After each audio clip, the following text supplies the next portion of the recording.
Asterisk. What if every staircase you walk is lying to you? What if silence itself is alive, counting your every breath? Tonight, you'll descend into the vault of 13. A horror story so terrifying, you won't sleep.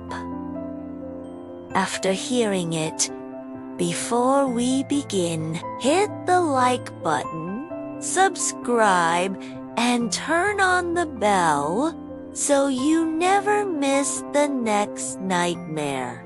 Chapter 1.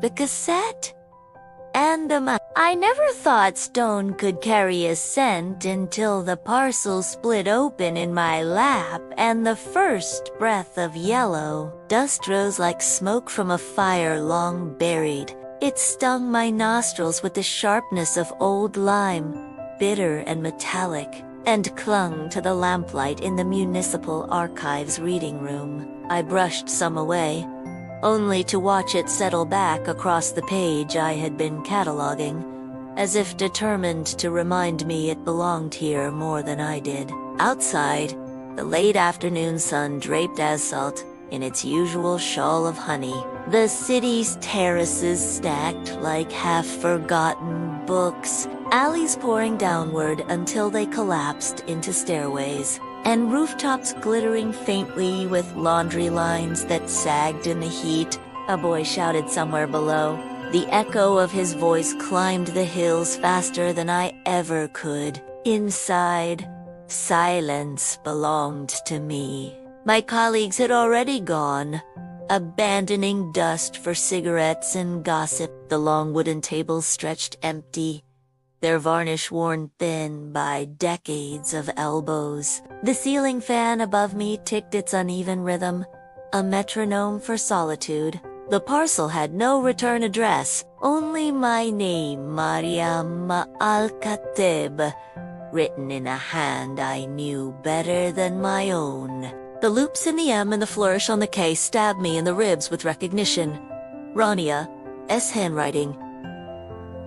My aunt, archaeologist, contrarian, exile, in her own family. Missing for more than a year now, since that spring expedition when her tent was found empty, her notebooks gone, and the desert wiped clean of her footprints by a rain that had no business falling. I had trained myself not to think of her in the present tense, but grief is a poor student. Seeing her handwriting dragged me backward violently. My throat felt raw, as if dust had settled there too.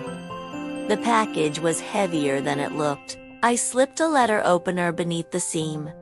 The tape tore with a sigh. Inside lay 3 objects arranged carefully, like a riddle laid out for a child clever enough to solve it. 1. A cassette tape, its plastic case cracked, the spools of magnetic ribbon curled tightly inside. 2. A folded map, onion skin thin, its corners darkened by oils from long handling. 3.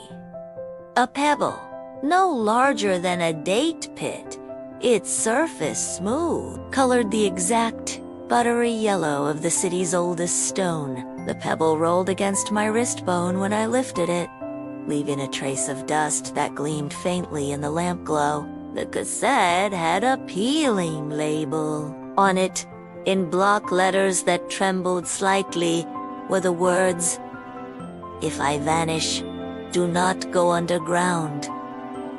The first 2 words were underlined twice, the last 3 only once. I stared at it until the letters blurred.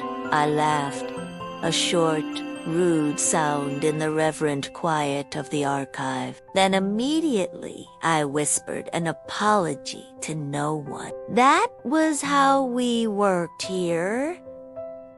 The rules of silence were as ingrained as the rules of cataloging. No unnecessary sound. No unnecessary questions. But this wasn't a catalog entry. This was a message. A warning. And the hand that wrote it had been silent too long. The map crackled when I unfolded it. It showed the old quarter.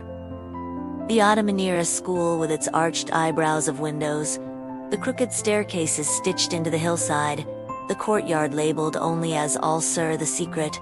A path was traced in red pencil, running from the school's side gate, through narrow lanes, ending at a wall marked with an X beside it, circled 3 times, the number 12. I touched the circle with my fingertip. The paper shivered as if it still remembered the hand that pressed it there. The Walkman I kept in my desk drawer suddenly felt like fate rather than clutter. It was a relic I used to test oral history tapes before digitizing them. I dug it out, loaded the cassette, pressed play. At first, only static. A whispering sea folded into a plastic box, then a voice breathy, strained, and impossible. Mariam, if this reaches you, it means I failed at being ordinary. The chair under me might as well have vanished. My knees shook. My aunt's voice, Rania, hoarse, weary, but alive inside the tape. I thought if I stayed above ground pottery shards, inscriptions, ruins polite enough to be archived, I would be left alone. But the city is not only where people can see it. You know this. You grew up counting steps. There is a staircase that forgets its 13th step. The men who guard it smile until you ask the wrong number. If you're hearing me now, do not go underground. Burn the map. Burn the dust. Let the door feed on silence. My mouth went dry. The fan above clicked once, hesitated, and clicked again. I felt suddenly observed.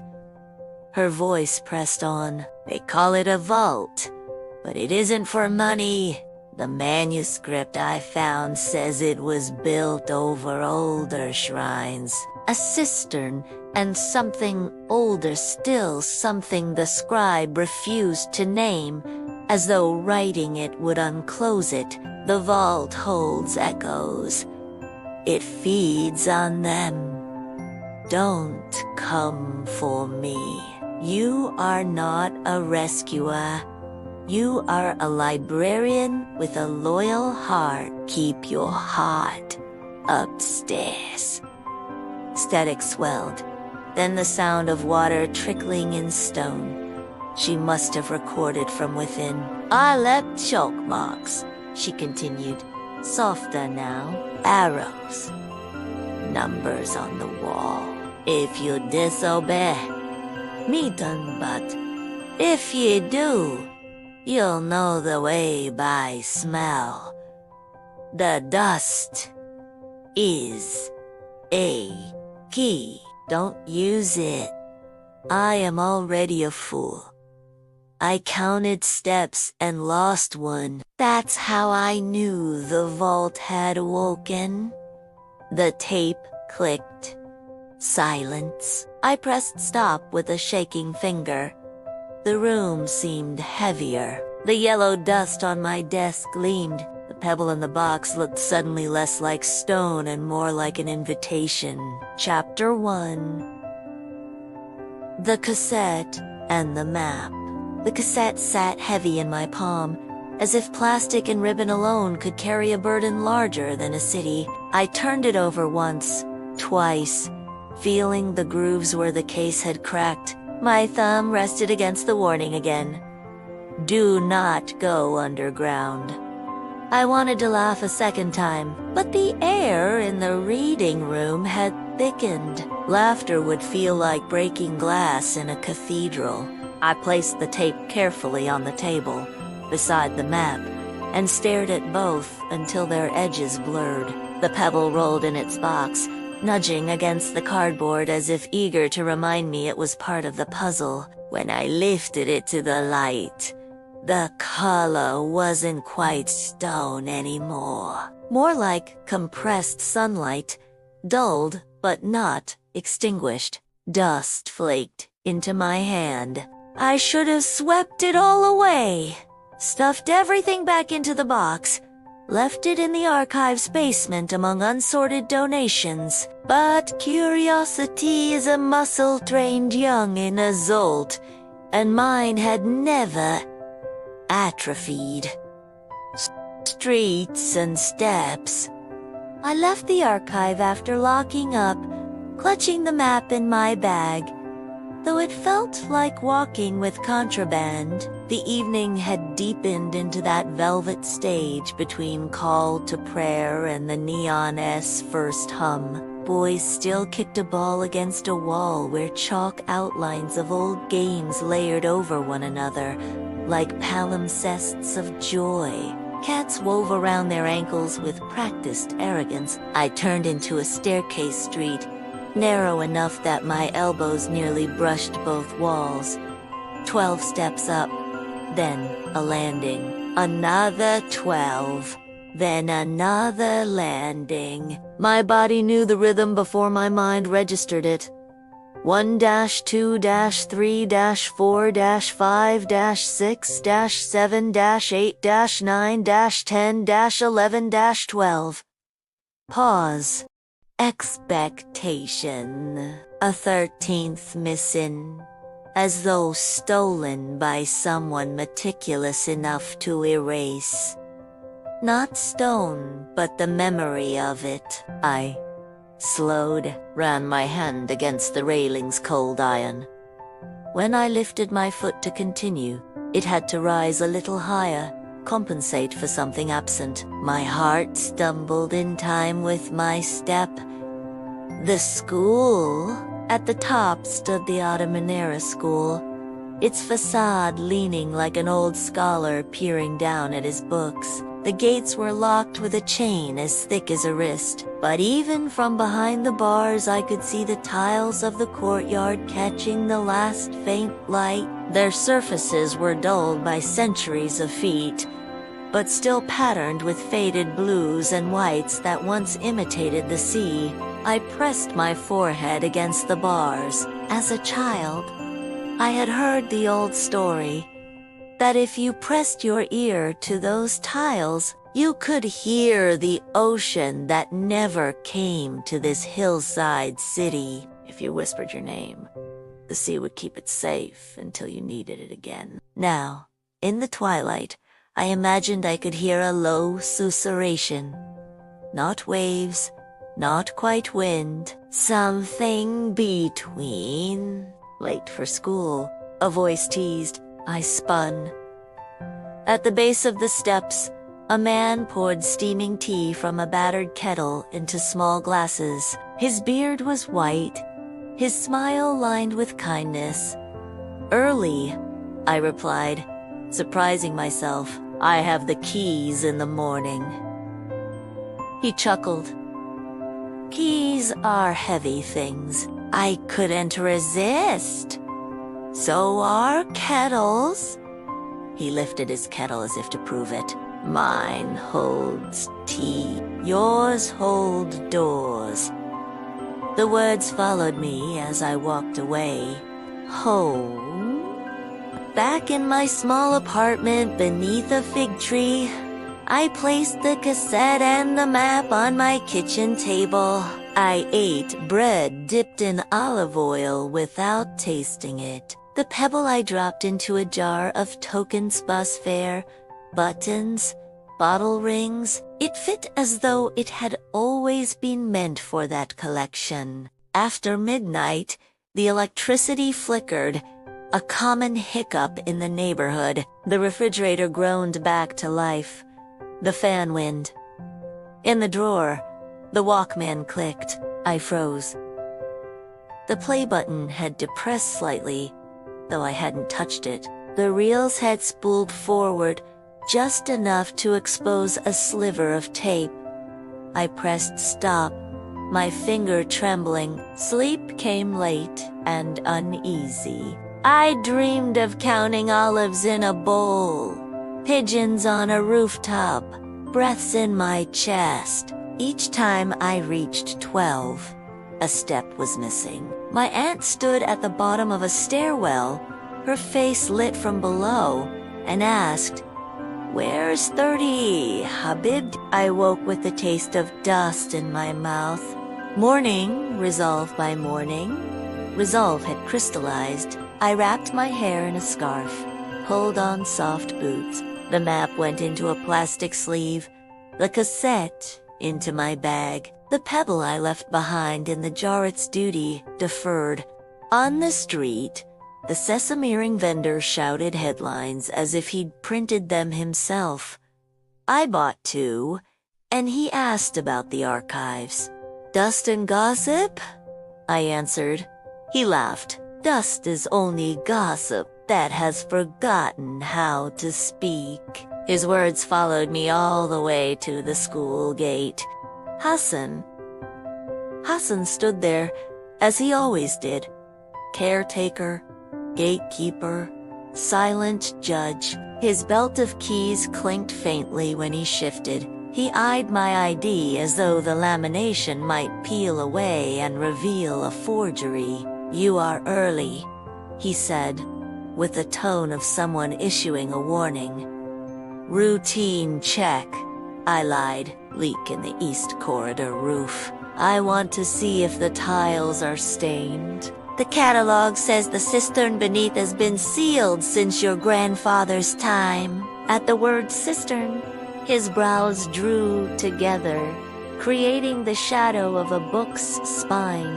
"Catalogs say many things," he muttered. "They do not live with them." "Just a look," I pressed. He studied me, then the sky, then kissed his teeth. Finally, he chose a key so large it could have been mistaken for a weapon and undid the chain. The sound rang in my teeth. Inside, the courtyard smelled of damp stone. Tiles peeled their shade in strips. Hazen led me not to the east corridor but to a side gallery where plaster had flaked into maps of non-existent countries. He opened a door I'd never seen unlocked. The air beyond was cool, patient, heavy. The grate. The passage ended at a welded iron grate. A modern plate had been added where a lock once fit, painted with white numbers. 12, 13. Dust had gathered along the seam where iron met stone. I bent to touch it, pale yellow, soft as ash. "Don't," Hazen said, his voice more plea than order. He pulled a cloth from his pocket and wiped away the smear I'd left, as though my skin might stain the door. "Some dust is only dust. Some dust is a way in." I shivered. "Thank you," I said, "for the look." He nodded, as if that was all the city would allow me. Chapter 1. The Cassette and the Map. Back in the courtyard, I noticed the third stair, where someone had once chalked a heart. It had been scrubbed away, but faintly like a ghost of chalk there remained a line, a narrow, soapstone pale, tail trembling exactly like my aunt's hand used to when she drew. The world leaned. I bent low, my torch beam grazing the step. My chest tightened. I wasn't imagining it. She had been here. I straightened, and the air around me pressed close, as if the school itself were listening.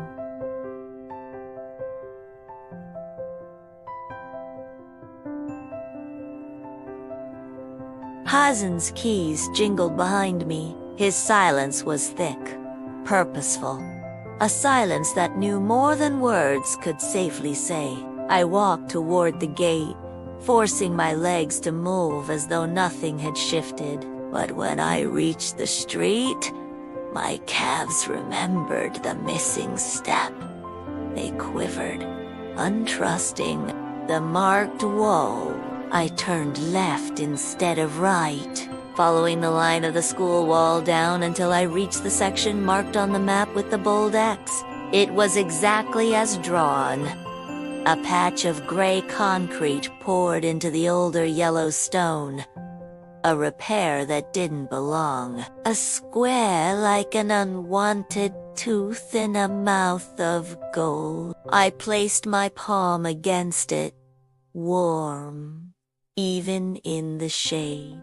In the corner, a crack ran here. A woman watered basil in an oil tin nearby, her eyes as sharp as her plants.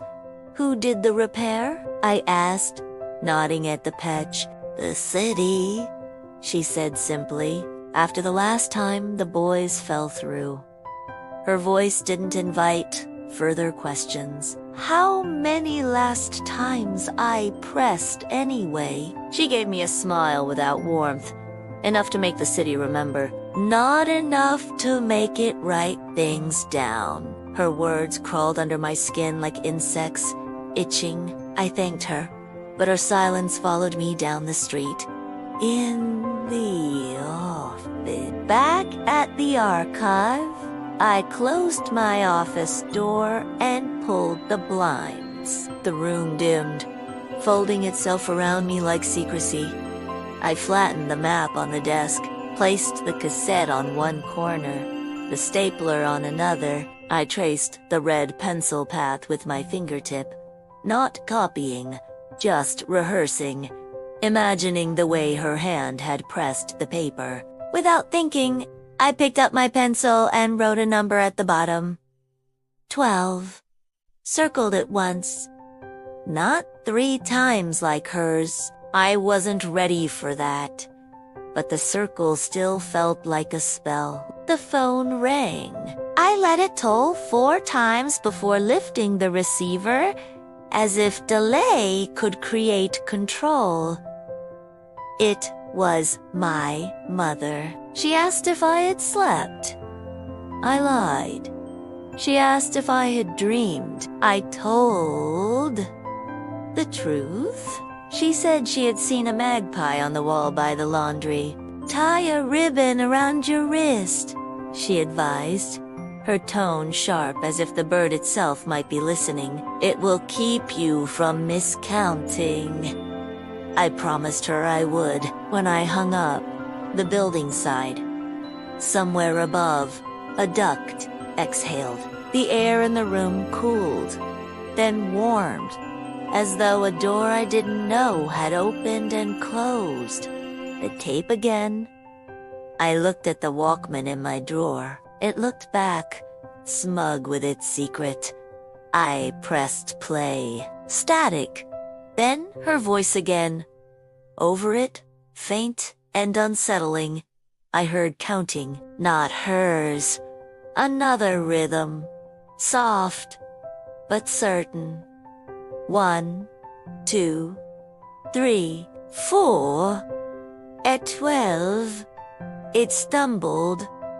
At 13, silent. My aunt's voice cut through the static again. If you disobey me, Andy, because you're your father's daughter and he never learned how to leave a drawer closed, follow the marks. When the air tastes like metal, stop. When your breath sounds louder than you can breathe, go back. If a man offers you light in the dark, do not take it. It will not be a flame. The tape squealed, then steadied. I am not frightened, she lied. I am merely counted. There's a difference.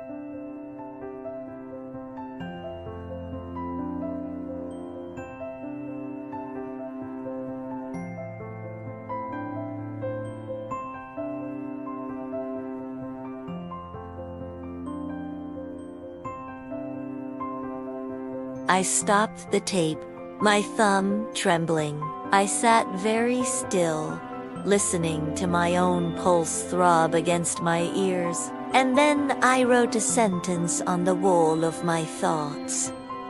I am going to ignore the instructions of the only person I have wanted to become. It looked wrong. It also looked inevitable, so I made a list.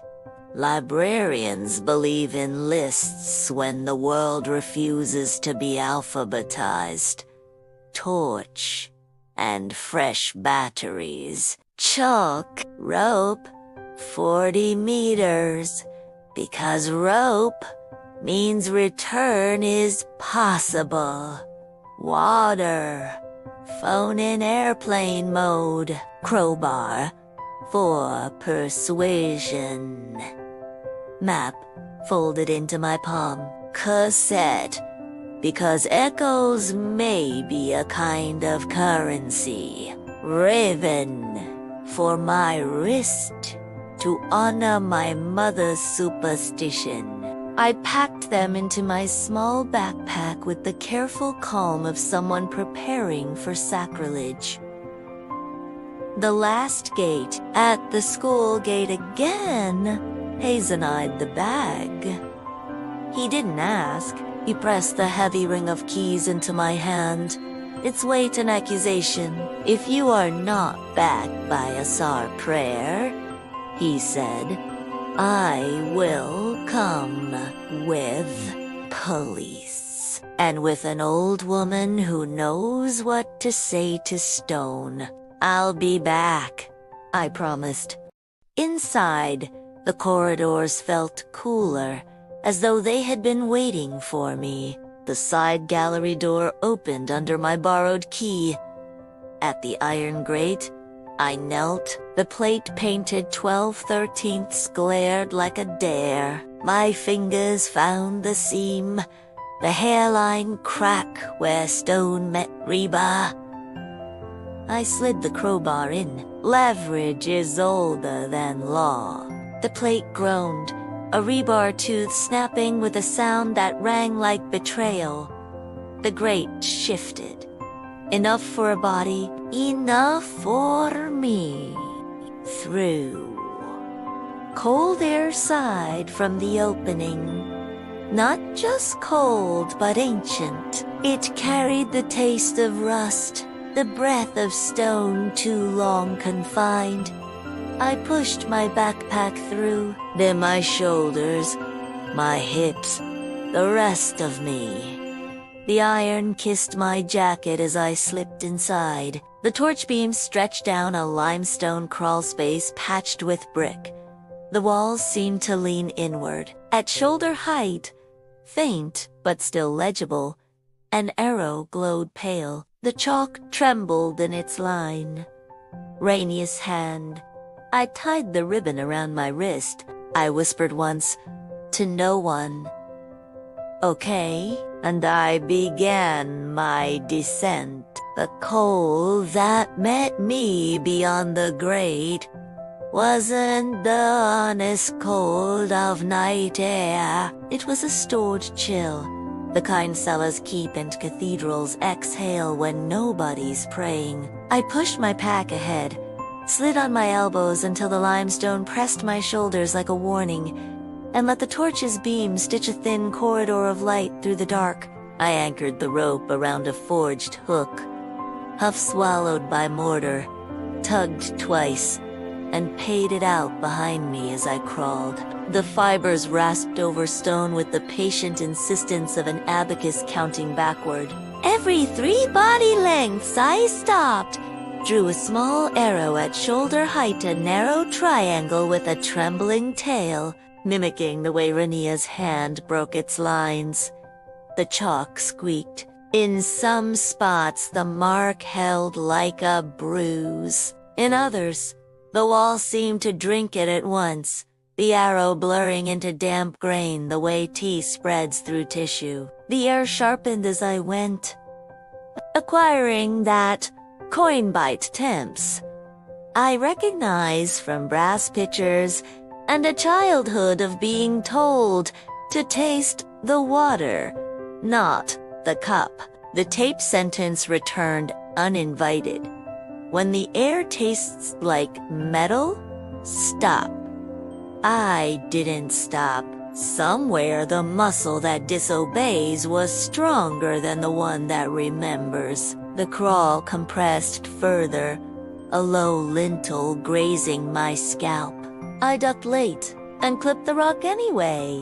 Pain rang my skull in a clean, bright bell. I closed my eyes, breathed through my teeth, and felt the hum for the first time, not sound yet, but pressure, as if the tunnel around me had learned my breath and was rehearsing it. I shuffled on knee pads, grinding sand. The floor rose, then dipped without warning. My palm slid into a shallow sump and came up slick with fine silt. When I rubbed fingers together, it gritted like ground bone. The walls changed.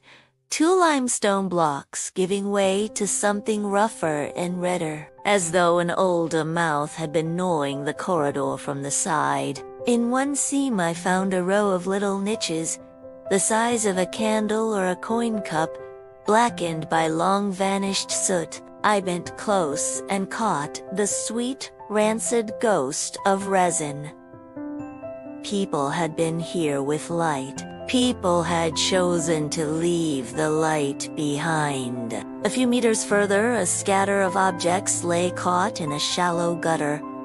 3 iron nails fused by rust, a brown glass bead, the graphite stub of a carpenter's pencil gnawed down to splinters. I almost reached for the pencil, the archivist in me wanting to lift and label it, to give it refuge under neutral light. I left it. Whatever had been counted here should not be smuggled into a drawer. The rope paid out steadily. The passage pinched, then yawed.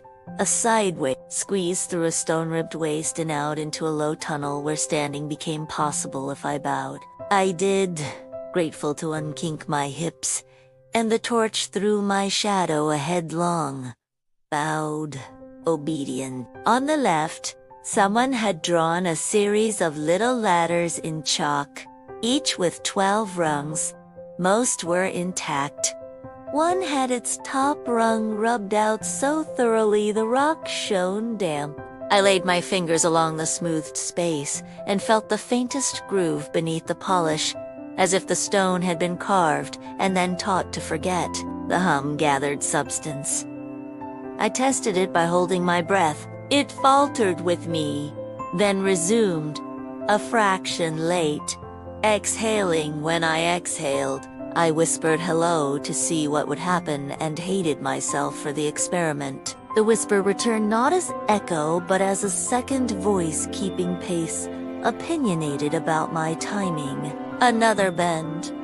The gradient steepened. Cut marks appeared under foot tool strokes in crescent spikes, neat as fingernails. Here, the tunnel was no longer a natural fissure opportunistically followed. It was a decision. The torch struck glitter from mica seams, and a strand of spiderweb took the light and threaded out like a wire. I checked the rope. My knot held. The anchor held. The arithmetic of return stayed possible. A smell rose, not only metal now, but water. Not clean water, not rain's quicksilver.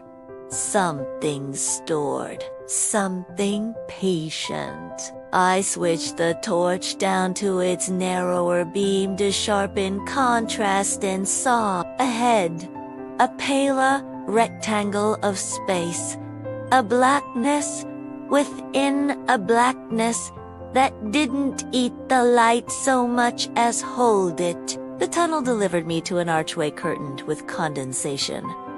Tiny beads trembled on the stone like a rash. Beyond, the world opened. I stepped through, and the torch S-cone expanded and died at once against a volume too large for its hunger. The ceiling rose away in a cathedral curve, its ribs banded by mineral streaks. An inward spiral of stone steps clung to the circumferential wall, descending in a careful helix toward a pool that occupied the entire floor. The pool was black, not with color, but with depths. When my light struck it, the beam didn't bounce it, threaded in, and went slack, eaten lengthwise. The hum organized itself into a chord. I felt it in my forearms, in the hollow under my tongue. I took a step onto the first stair, and the stones sweated under my boot. I paused, not out of piety, but out of calculation. Falling here would not be a slip. It would be a surrender. I knelt and reached toward the surface without touching it. The air above the water was a degree colder, the way air over a sleeping animal feels cool where fur parts. The smell was stored lime. A memory of rain closed upon itself. I moved the torch off the water and across the opposite wall. At shoulder height ran a hoop of carving strollo notches spaced evenly, the tallywork of a patient person. In each group, I counted 12. In 111, then a rubbed place where something once had been and had been unmade, I whispered, before I was ready to say her name. The whisper didn't return. It went forward, as if following the curve of the stair, curious. A drop fell from the ceiling, hit the pool with that unreasonably loud sound single drops, and set out rings that didn't widen so much as deepen, dive-in. I rose, pressed my palm to the wall to steady myself, then snatched it back. The stone was warm, unmistakably, as if someone had just leaned there. I shone the torch. There a smear of chalk along the first turn of the helix, pale and failing, but still a mark in her hand. An arrow, tail trembling. I see you, I said to the mark. It wasn't comfort, it was inventory. I began to descend, one hand on the interior relinga, lip worn smooth by the passage of people I didn't want to imagine, and one on the outer wall where the notches marched in their disciplined rings. I counted aloud, low, the way I had on the school steps above. 1 to 12. On 12 I paused and waited for my body's learned lean into 13. The next step existed. My heel felt it. My knee didn't trust it. I stepped anyway, and a small vertigo tugged at my belly. The confusion of a curb misjudged or a dream stare dropping away. I glanced back. There were 12 behind me. No trace of a 13th. My breath went thin. Half a turn down, the hum grew from sensation to sound. It was voice-like without language. A breath pulled through a throat too wide, 4 syllables. I tried to set my own breathing out of time with it and failed. We matched, unpleasantly, as if the chamber were practicing me. I stopped again, listened. The city above existed only as pressure in my ears, like altitude. No hints of traffic, no vending calls, no prayers tale, just the long pools held silence, and the stairs complaint under my weight. At the second landing, really, just a slightly wider step where practical people might have rested, because a small object lay caught against the stone. A safety pin, open, whose point had rusted into a grain of the stair. I took that, stupidly, as proof that ordinary people had once done ordinary things here. Fixed clothing, pricked fingers, let a little lived. The hum thickened suddenly, as if a bellows had been pressed. The pool's surface tightened as if listening. I leaned over the inner lip of the stair where it hung above the water without barrier and let the torch S-beam skitter across the surface. From somewhere not far, not near, a voice rolled up the chamber's ribs and broke against my chest. Mariam. I flinched so hard my shoulder bit the wall. The name didn't echo. It arrived, low, cracked, older than my fear. It could have been a man whose throat had been taut by dust. It could have been stone trying a human word for size. I dragged a breath in, held the torch steady with both hands, and tried to find whose mouth had formed it. The light moved over moss and trickle-streak in a spider web that should have been impossible here, and found no face. I took a backward step and the stair moaned. My knee wanted to fold. I clamped it straight with wheel. Another sound behind me, a softer one. Human weight on damp stone. Careful. A hand came into my torch's spill. Broad, brown, threaded with old cuts. It closed around my upper arm with respectful force, stopping my backward sway without claiming more of me than balance. "Don't look too long," a man's voice said, close enough that I felt consonants on my skin. The water remembers voices better than people do. I turned, and the beam caught Hazen, his face cut in and out of light, the heavy ring of keys at his belt catching a glint like small moons in orbit. "You followed me," I said. Accusation, gratitude, both were true and petty. He tilted his head. Not quite a nod. "Keys are heavy things," he said. "They pull?" He didn't carry a lantern, only the keys, and a look I had not seen on his face above ground. A tenderness sharpened by dread. The expression of a man who knew where the stair ended and didn't say. He released my arm and gestured inward, down the spiral. "If you're set on folly," he said softly, "at least let the stones see your face." I swallowed.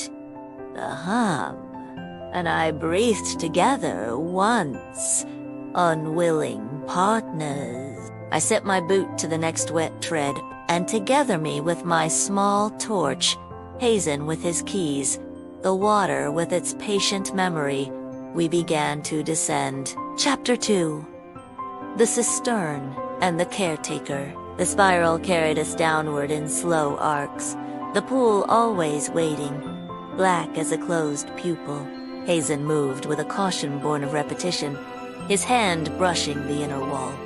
Fingers counting grooves the way a man counts beads. His keys clinked faintly, each sound swallowed too quickly by the air, as if the chamber wanted the music for itself. I kept my own tally. 12 steps. Pause. The 13th. A hesitation. A huffle. A breath held until my boot found stone. When I looked back, always, only 12 behind me. The missing one erased as soon as it was touched.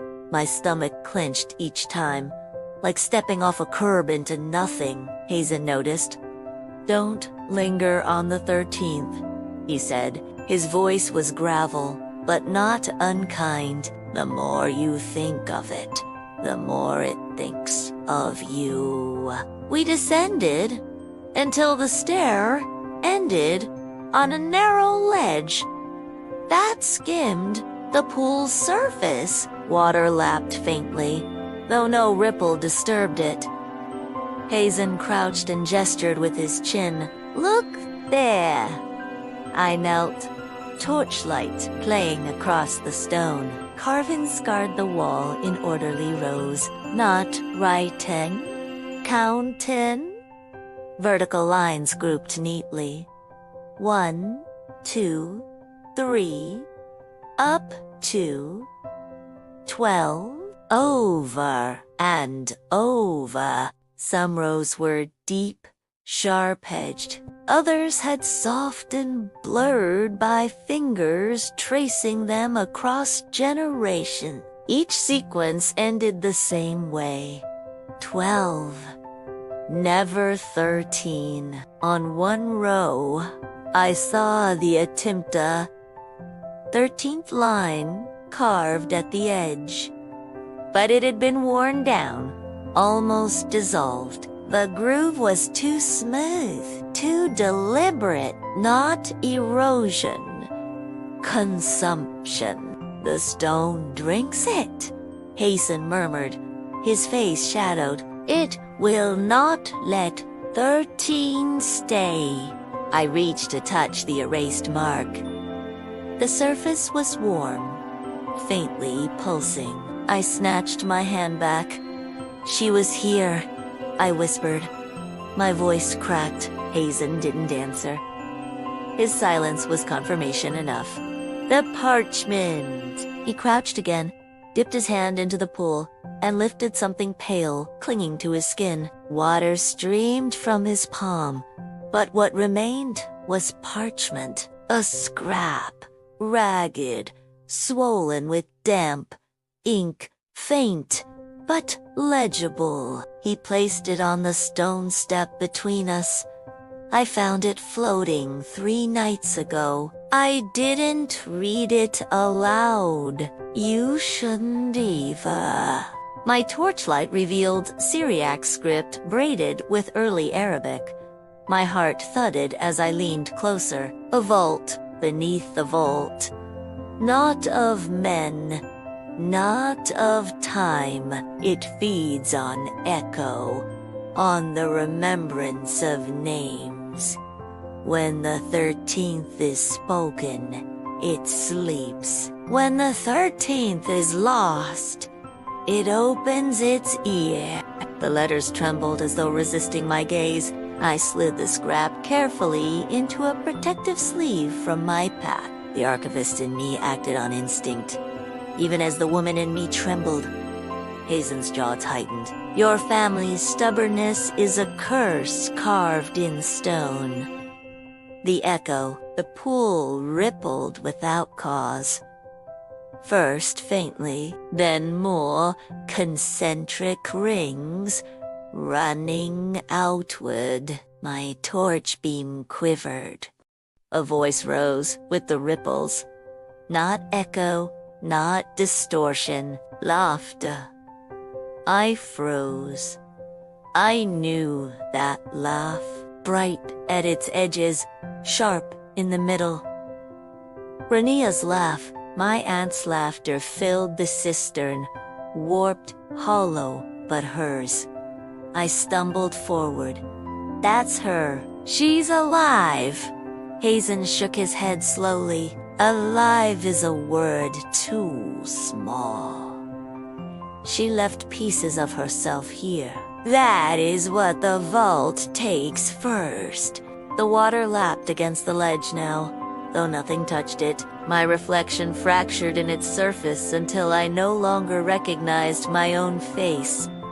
"Rania," I shouted. My voice cracked against the water and returned to me. Multiplied. A dozen Mariams called back from the pool. Some sounded younger. One sounded older, weary. All of them were mine. The laughter faded. Silence dropped heavy, the kind that presses on the skull until you want to scream just to prove you can. Hazen's warning. Dust drifted from the ceiling. The stair above us groaned. Hazen leaned close. So close, his breath stirred the ribbon on my wrist. His eyes were black wells, catching no light. "The vault has noticed you now," he whispered. "Once it counts you, it does not forget." His hand tightened on the keys. "Do not bargain with it. Do not answer if it calls again. The more you reply, the more of you it keeps." I swallowed.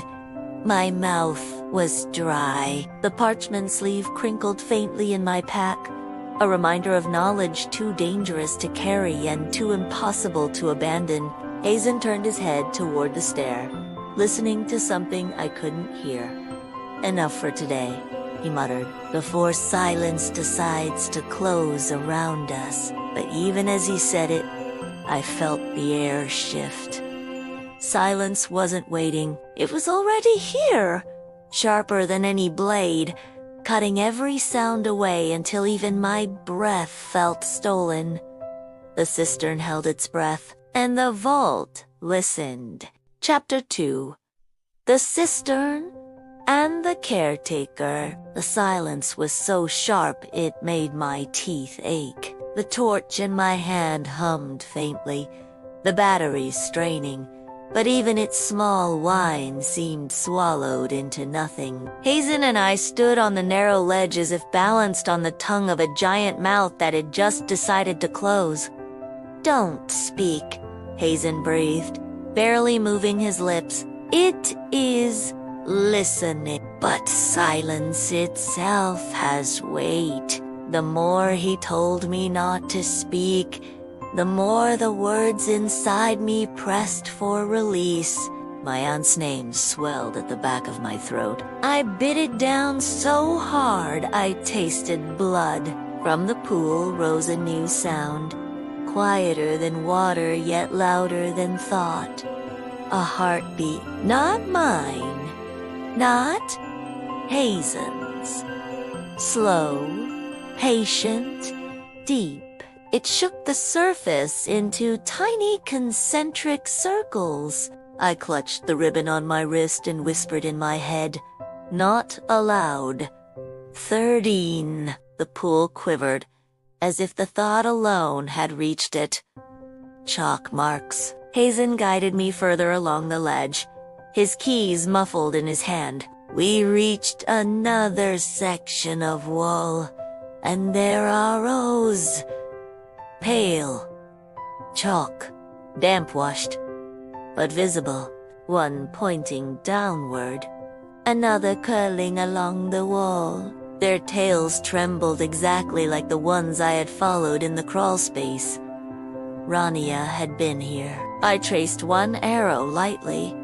It smeared into my fingertip. The smear glowed faintly before fading. "She passed," I murmured. Hazen's jaw tightened. "If she did, she gave more than she carried." The caretaker's confession. We paused at a niche, where the ledge widened enough for two people to sit. Hazen set down his keys, and the sound was almost a relief like coins paid to an unseen toll. He looked older suddenly, his shoulders hunched as if he carried more than iron. "This cistern was once for water," he said, staring at the pool. "In my grandfather's day, they lowered buckets, filled jars, quenched thirst. Then one night, the water began answering." He rubbed his hands together, slow, as if remembering the texture of rope. "The elders sealed it. They said silence is stronger than mortar. But silence needs guardians. That is my family's burden. We keep the chain at the school gate. We keep the keys. We say nothing to the children who play on the steps. We let the city forget 13, so the vault cannot count." His eyes met mine, dark and hollow. But Chiranchi was not content to forget. She asked. She listened, and once you listen, you're already counted. The hum deepened, as if agreeing my resolve. I hugged my knees, heart pounding. If she's counted, then she's inside. Alive. In some way. That means I can find her. Hazen's hand shot out, gripping my wrist hard enough to bruise. Do not mistake counted for living. Once the vault holds a name, it owns the echoes of that life. It can speak them. It can wear them. That laugh you heard? It may not have been hers. It may have been what the vault wanted you to hear. His grip softened. You must leave this place before it teaches you to mistake yourself. I pulled free. I can't. She left arrows. She wanted someone to follow. She wanted someone to resist, Hazen countered. That is what burning the map would have been. His words rang true, but so did the ache in my chest. The water's trick. A ripple moved across the pool. My torch beam bent strangely. On the water's surface, faces appeared flickering, faint like images on worn film. One was my own, younger, eyes wide and unscarred by grief. One was my mother's lips, pressed thin, and one was Rainius, clear, smiling. Habibti, her voice whispered from the water, "You found me." I lunged forward, almost tipping in. Hazen yanked me back so hard my spine jarred. "That is not her," he snapped. "It is the vault wearing her smile." But I couldn't be sure. Her face had looked so real. Her voice had sounded exactly like the tape. The water stilled, faces dissolving, leaving only the black surface. The departure, Hazen stood, his keys heavy in his hand again. "Enough. You've seen too much. If you stay, it'll take more."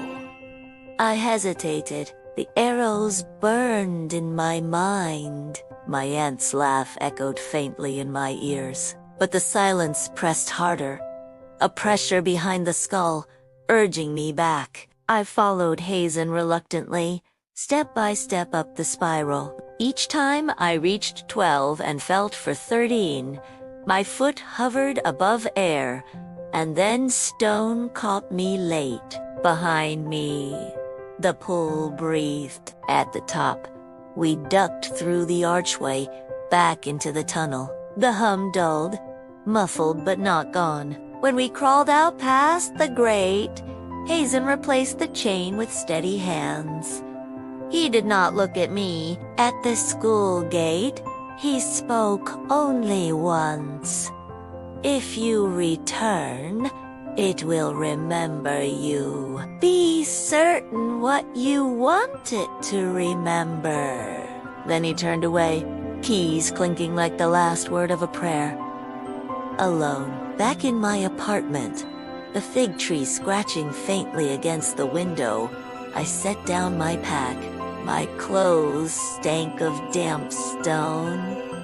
My hair reeked of copper. I pulled the parchment scrap from its sleeve. The letters gleamed faintly in the lamplight. "When the 13th is lost, the ear opens again." I traced the words with my finger, lips moving silently.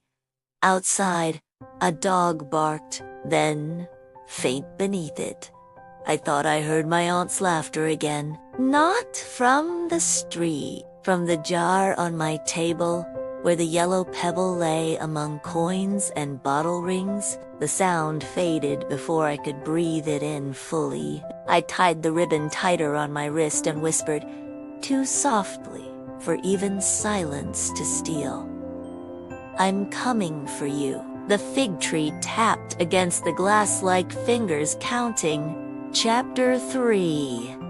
The Descent. Morning stripped the city to its lines, without the softness of evening.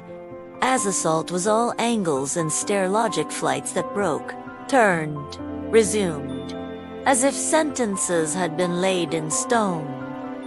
I tested 3 different stairways on my way to the school.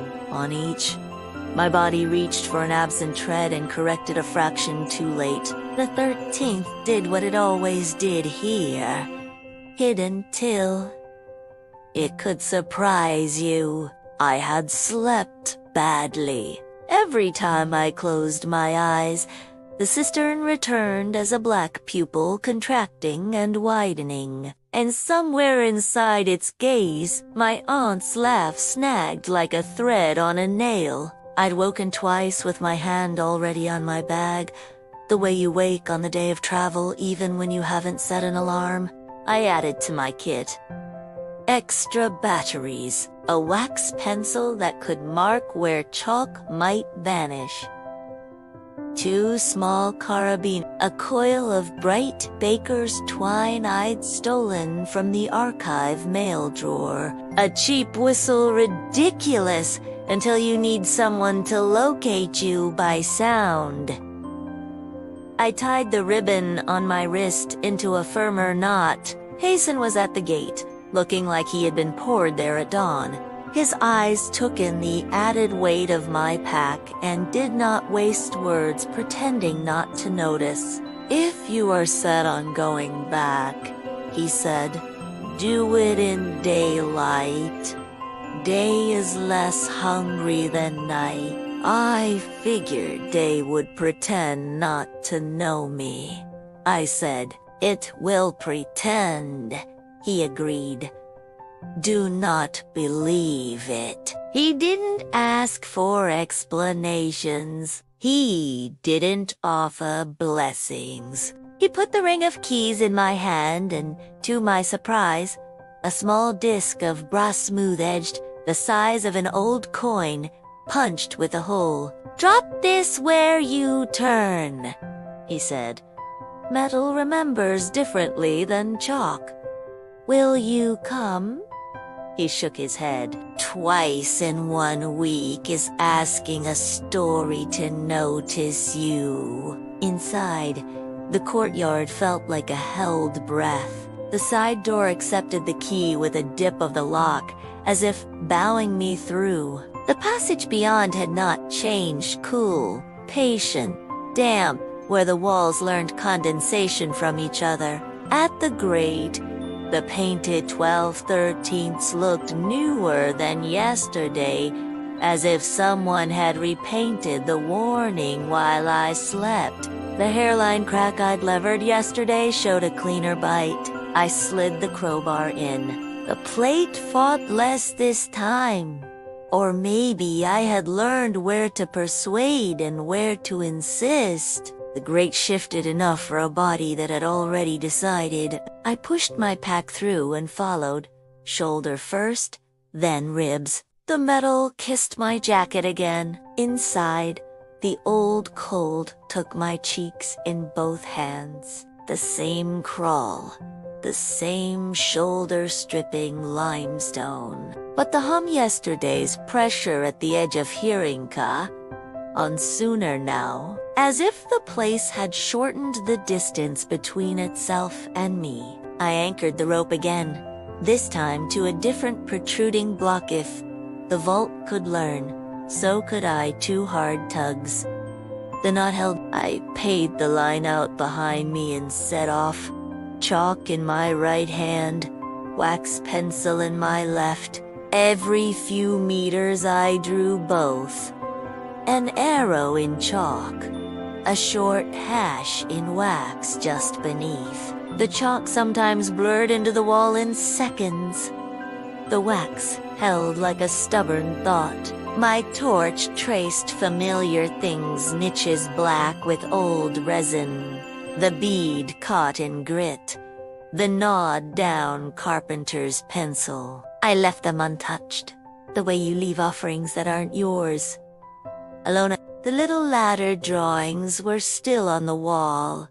12 rungs, never more. I added one next to them. Not a ladder, but a box. And inside the box I wrote the number 13 with the wax. My gut tightened while I did it, as though writing the number might make some hinge swing on its own somewhere deeper in the hill. The hum adjusted to my breathing again. I tried to break the match counting in prime numbers instead of in order, humming a bar from the morning's call to prayer, taking deliberately uneven breaths. Each time, after a lag, the hum found me again, as if it had a slow ear, but no shame about using it. At the bend, where the air first began to taste like coins, I found a new mark I had somehow missed. A faint word on the right wall, written small as if to avoid notice. Listen. The L crooked slightly. The E leaned forward. It was her hand. Not just any hand, Rainias. Writing while walking, I stopped because the word told me to. In the thick quiet, I could hear other things water, making itself from stone, my own pulse counting without consent. The dry rasp of my sleeve against the wall, no whisper spoke my name, no laugh. I moved on, relieved and disappointed. The tunnel narrowed to the low lintel that had clipped me yesterday. This time I ducked early and slid under, feeling the little scrape along my scalp throb in sulky recognition.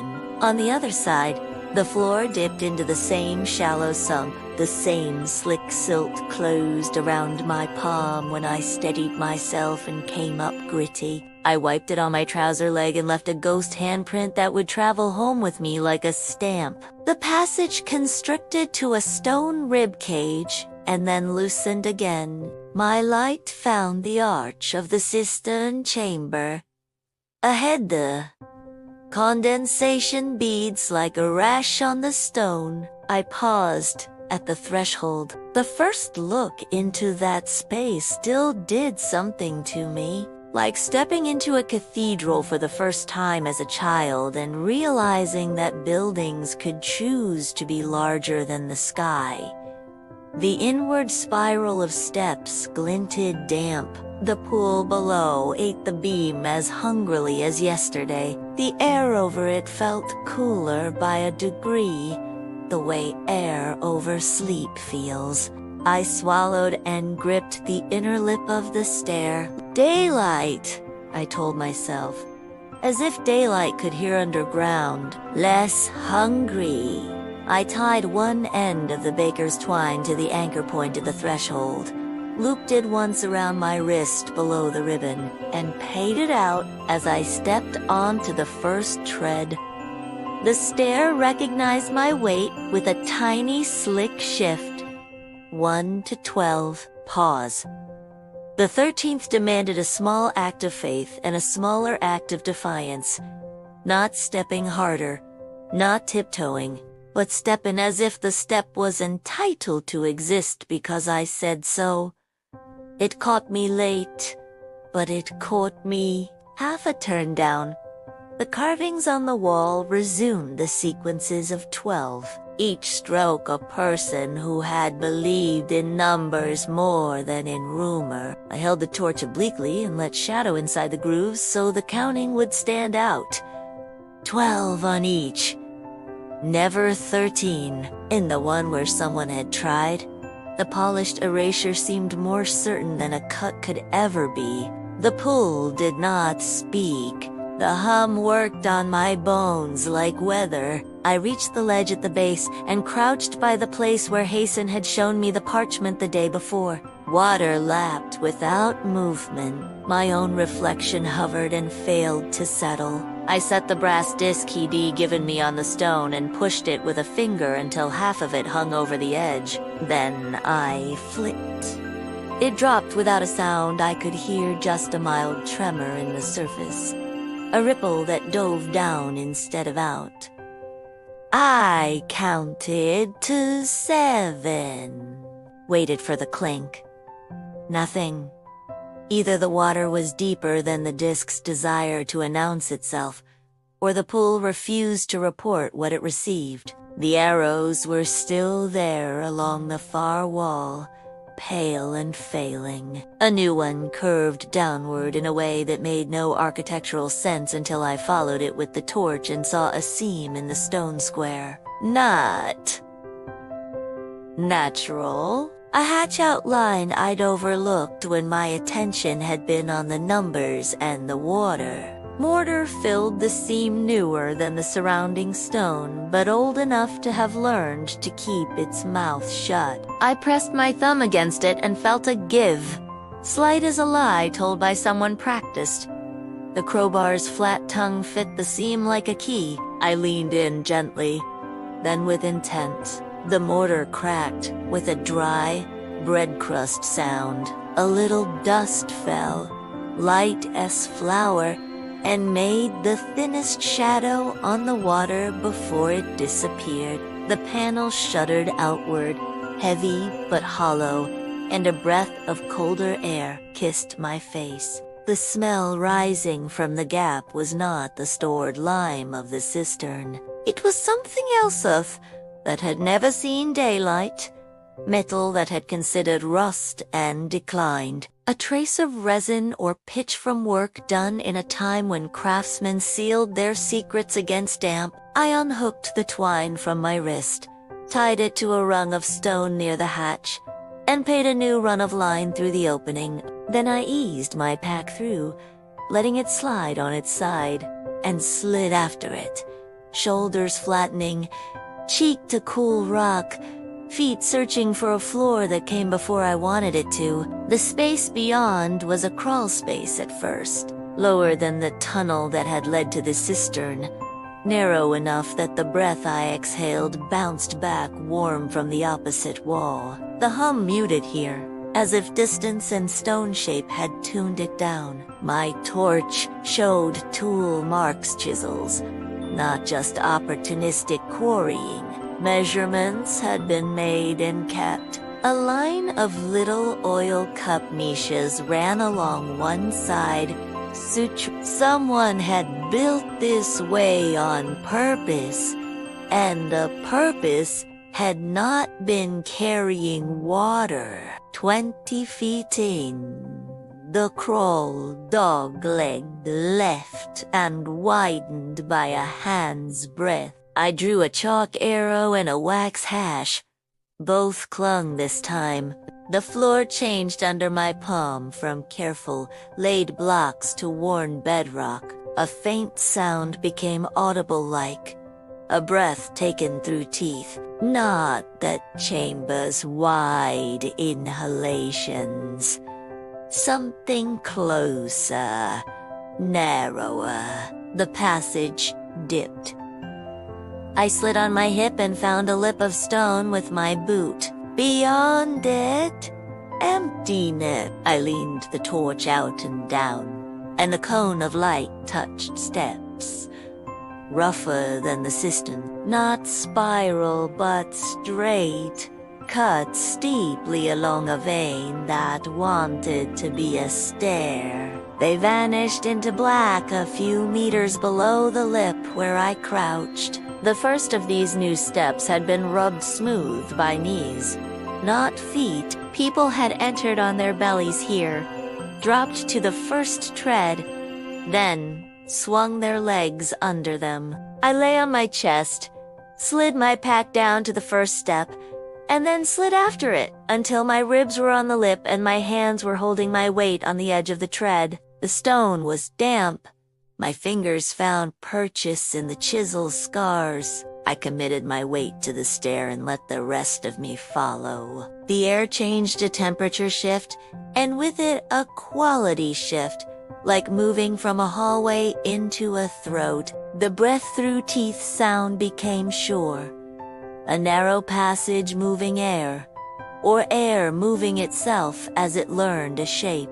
I stood, bent, and lifted the torch. The beam ran down a corridor barely wider than my shoulders, steps falling fast, walls close enough to listen with. On the right, at knee height, a new run of markings appeared.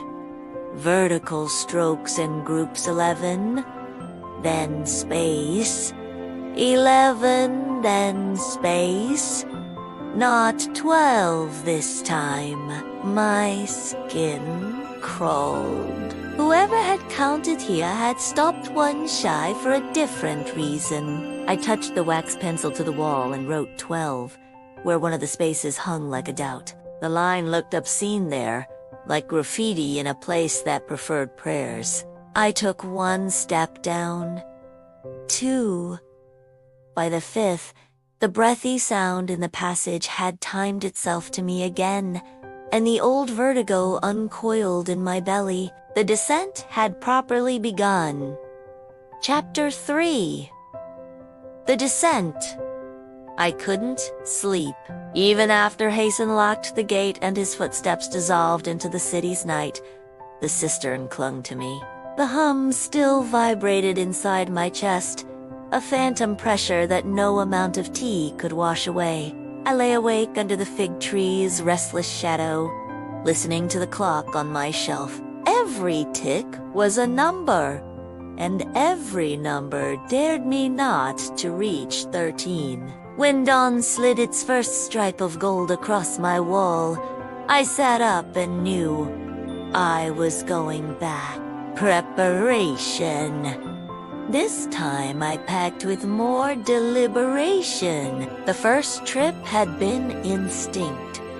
This one would be war chalk. A full box, because the marks faded too quickly. Rope doubled, in case the first line betrayed me. Notebook, waterproof, for my own records. The parchment scrap. Though I knew I should have left it with the archivists, its words pulled at me like a lodestone.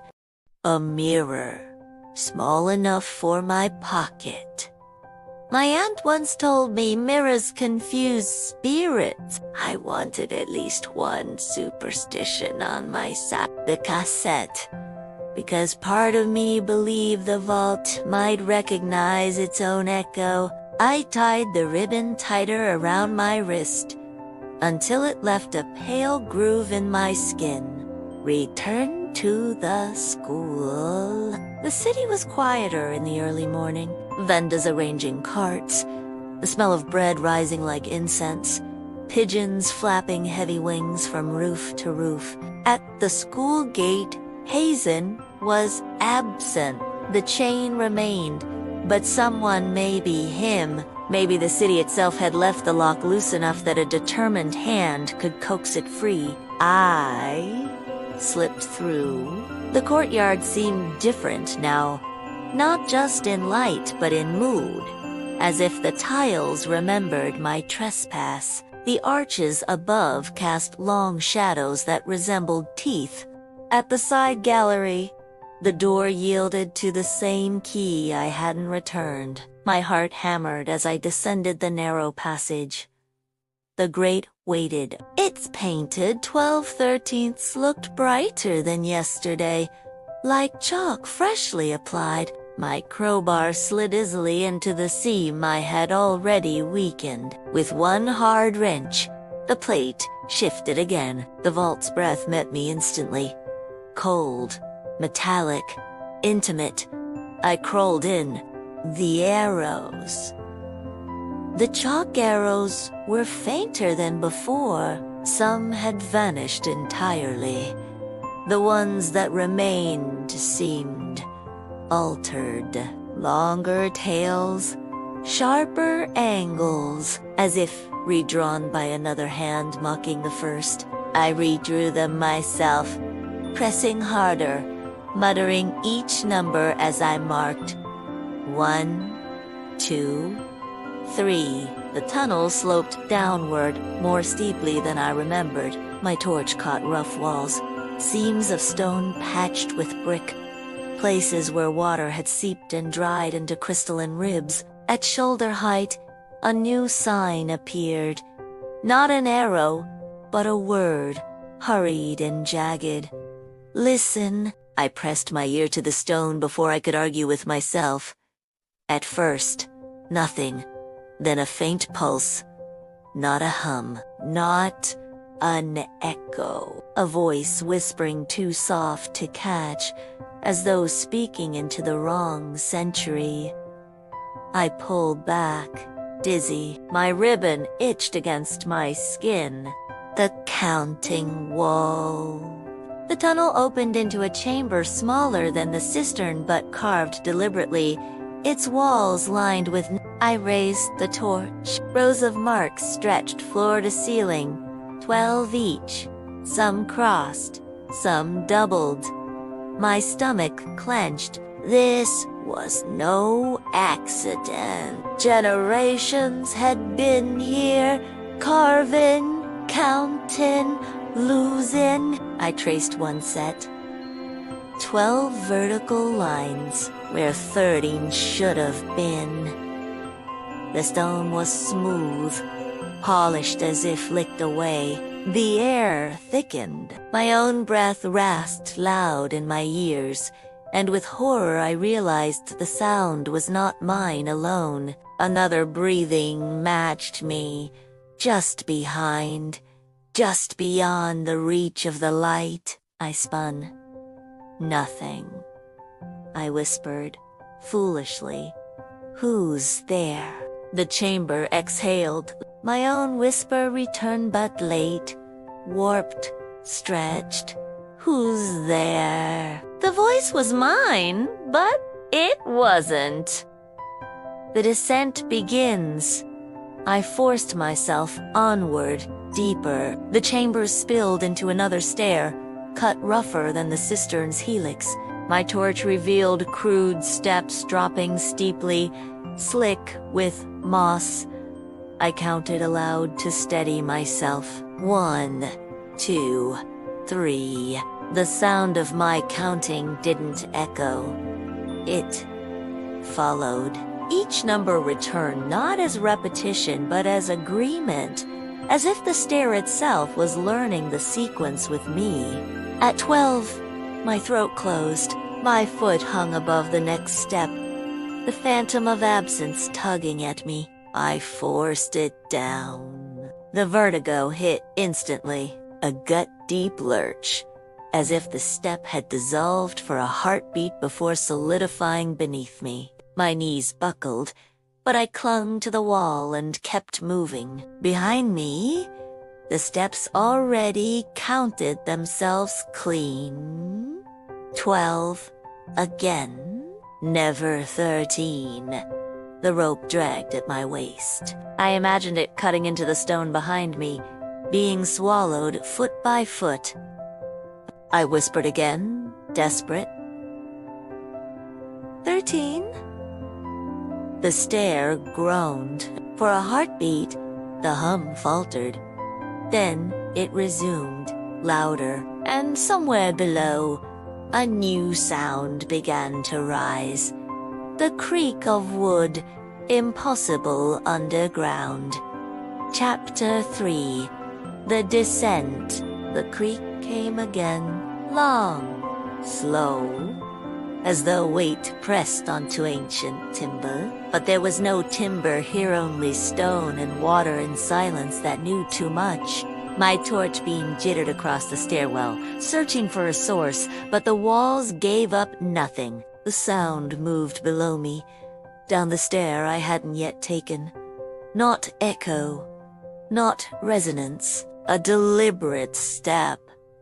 I swallowed hard and tightened my grip on the rope at my hip. Just stone, settling, I whispered. trying to convince myself. The chamber disagreed. A faint laugh floated upward. Renea's laugh. Quick, sharp, familiar enough to sting. I staggered, knees nearly giving out. Auntie. Silence. Then the laugh again, this time shorter, clipped, like a recording cut too soon. My torchlight caught something chalk pale on the wall. Another arrow, pointing downward, its tail trembling the same way all hers did. It was enough to keep me moving. The narrow passage, the stairs spilled into a passage that pressed close around me. The ceiling forced me to hunch, the walls damp with slick mineral growths. My torch caught faint streaks of red iron bleeding through stone. The hum thickened here, louder than the cisterns. It resonated in my ribs, until my heartbeat felt borrowed. I pressed a hand to my chest, desperate to claim it as my own. Chalk marks dotted the wall at intervals. 11 lines, then space. Again 11, never 12. Why had she stopped at 11? My hand shook as I added a 12th line with my wax pencil. The stone shivered under my touch, faintly, like a breath sucked in. I jerked back. The mark I'd made was gone. The wall had already consumed it. The wooden smell. The creak came again, closer now. And with it, a smell. Resin, pitch, the faint sweetness of old timber. My stomach dropped. I turned a corner and froze. Embedded in the stone wall was a door. A real door. Wooden, blackened by age. Its planks swollen and warped, as though they had grown out of the rock itself. Rusted hinges hung slack but intact. Across its surface were dozens of handprints, dark and smudged, as if pressed by people desperate to open a door to hold it shut. Above the door, carved deep, were 12 short lines. Beneath them, a smooth, erased space. I lifted my torch higher. The wood shimmered faintly, as if wet. My reflection wavered across it, blurred. Behind me, the stair groaned. Dust rained down. "Rainia," I whispered, and the door whispered back, in my aunt's exact voice. "Mariam," Hasten's warning remembered. My knees buckled. I pressed against the wall for balance. Hazen's words from the cistern seared into me. Do not bargain with it. Do not answer if it calls again. But how do you not answer when the voice belongs to your family? I clenched my jaw so hard my teeth ached. The door pulsed. The hum gathered behind it, pressing outward, making the wood quiver like a drumhead. I dropped my pack and yanked out the cassette player. My thumb hovered over play. If the vault fed on echoes, maybe I could fight it with one of its own. The experiment. I pressed play. Renea's recorded voice spilled into the passage, tinny through the Walkman's speaker. If you disobey me, don't, but if you do, you'll know the way by smell. The door froze. The hum faltered, staggered, as if confused. The passage held its breath. The recording continued. When your breath sounds bigger than you are, go back. The wooden surface rippled, faces forming faintly in its grain mine. My mother's, strangers I didn't know. They mouthed the words of the recording, repeating them a split second behind. I snapped the player off. The faces vanished. The hum surged back, angry, louder than before. The door shook, dust cascading from its frame. I shoved the cassette deep into my bag. My hands trembled. I knew I had bought myself seconds, nothing more.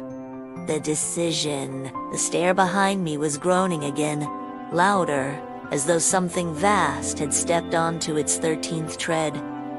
My rope quivered at my hip.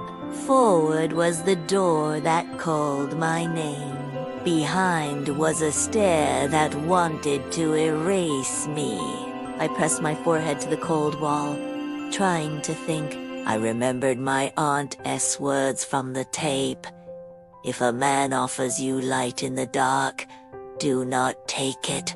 It will not be a flame. The passage flickered, as if my torch had dimmed. My breath fogged, even though the air wasn't cold. 30. I whispered again, testing. The hum roared, as if I'd spat into its ear. The doors would bulge outward, swollen by pressure from within.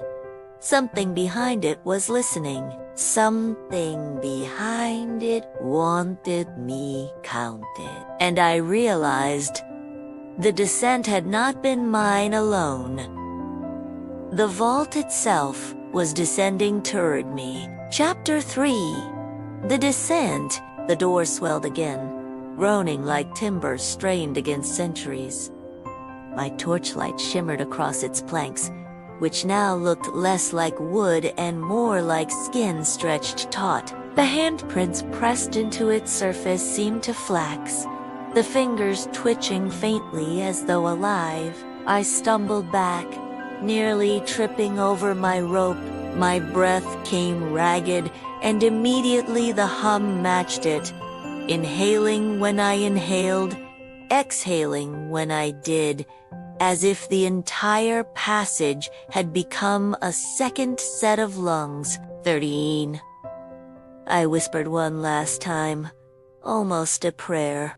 The stair behind me convulsed, shaking so violently that dust rained down in choking clouds. For a heartbeat, I thought the stone itself might collapse. But when I turned, the stair was whole again, 12 steps visible, the 13th erased. As always, the vault had heard me, and it was angry. The lantern bearer from the stairs, darkness came aglow. Not torchlight, not flame, steady, pulsing. A lantern floated upward, its bearer hidden until the light found him. A man stood there, cloaked in shadow, his face blurred by the glare. He raised the lantern higher, its light throbbing in rhythm with the hum. "She went this way," he said, voice flat, accentless. "Rania," I croaked. He tilted his head. The lantern's light spilled across the wall, washing over the chalk arrows. Wherever it touched, the arrows melted away, erased as though they'd never been.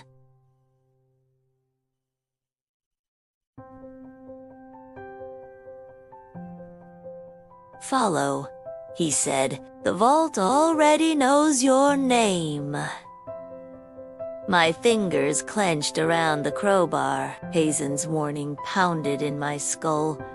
If a man offers you light in the dark, do not take it. It will not be a flame. The lantern pulsed brighter, hypnotic, almost heart-like. My knees trembled toward him of their own accord. I forced myself to stop. "Who are you?" He smiled faintly, though his features never sharpened. "I am the 13th you have forgotten." The pool? The hum surged so loud it rattled my ribs. The door bulged again, wood cracking. Dust sprang from its seams. Behind it came a chorus of voices, my aunt's laugh, my mother's prayers, even my own voice whispering back at me. The lantern-bearer extended his hand. "Come. She is inside." My throat's clenched. My aunt's voice rose clearer now. "Mariam, please." I almost moved. Almost, but my gaze dropped to the ribbon on my wrist. My mother's gift. My tether. It held me upright. "No," I whispered. The lantern's glow flickered, just for an instant. The man's smile sharpened. "Then you choose hunger. The door awakens." The wooden door cracked open a fraction. A fissure split it down the center, spilling not light but breath cold. Dry, ancient, whispers gushed out. 1,000 voices at once, layered, overlapping, too many to understand. The hum became a roar. The stair shuddered beneath me, threatening to collapse into the pool I had left behind. The man stepped backward into the door itself. The wood rippled like water around him, swallowing his lantern, his form, until nothing remained. The fissure widened, faces flickered across the door's surface. Mine, Rainia's, Hazen's, strangers I did not know. Each face mouthed my name. Mariam, retreat. I stumbled back, fumbling for my rope. The chalk arrows were gone, erased by the lantern's glow. Only the wax hassas I had drawn with shaking hands still remained, stubborn smudges on the stone. They gleamed faintly, guiding me upward. The stair groaned in protest with every step I climbed. Dust and pebbles rained, the air choking me. "Behind!" The door continued to widen. The whispers followed, pressing against my spine like hands. At 12 steps, I paused, terrified of the absent 13th. My breath hitched. The hum hitched with it. 13, I shouted, defiance tearing my throat, raw. The steps solidified beneath me, catching my boot. For a split second, the hum faltered, the whispers shrieked. I ran. Escape. The hatch yawned ahead. I crawled through on hands and knees, rope scraping, lungs burning. My pack caught once. I ripped it free, leaving a strip of fabric behind. The cistern's chamber greeted me with silence so sudden it rang. The pool was still, black as glass. The hum remained only as a faint vibration in my teeth. I didn't pause. I scrambled up the spiral, counting like a litany. 1, 2, 3, 12.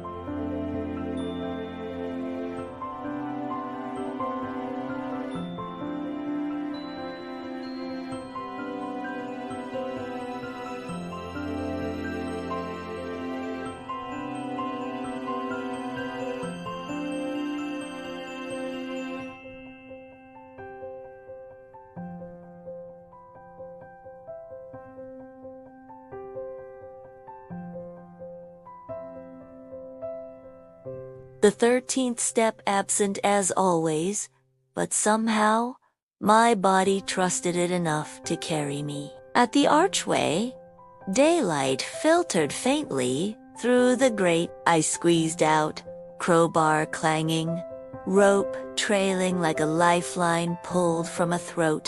When Hazen saw me stumble into the courtyard, his face didn't change, but his hand went to his keys as if to remind both of us that silence was the only lock that mattered. You went too far, he said simply. I couldn't speak. My throat still echoed with the vault's voices, all of them saying my name. Alone again. That night, back under the fig tree, I emptied my bag. The cassette lay cracked, its reel unwinding slowly, tape curling like a dead snake. The parchment scrap was damp, words smearing further. But the wax marks my marks were still on the rope where I had dragged it along the wall. Proof that something of mine resisted erasure? I tied the ribbon tighter, whispering into the dark. I'm not done. The fig tree tapped against the window like fingers counting, and from far beneath the city carried on silence too heavy to ignore.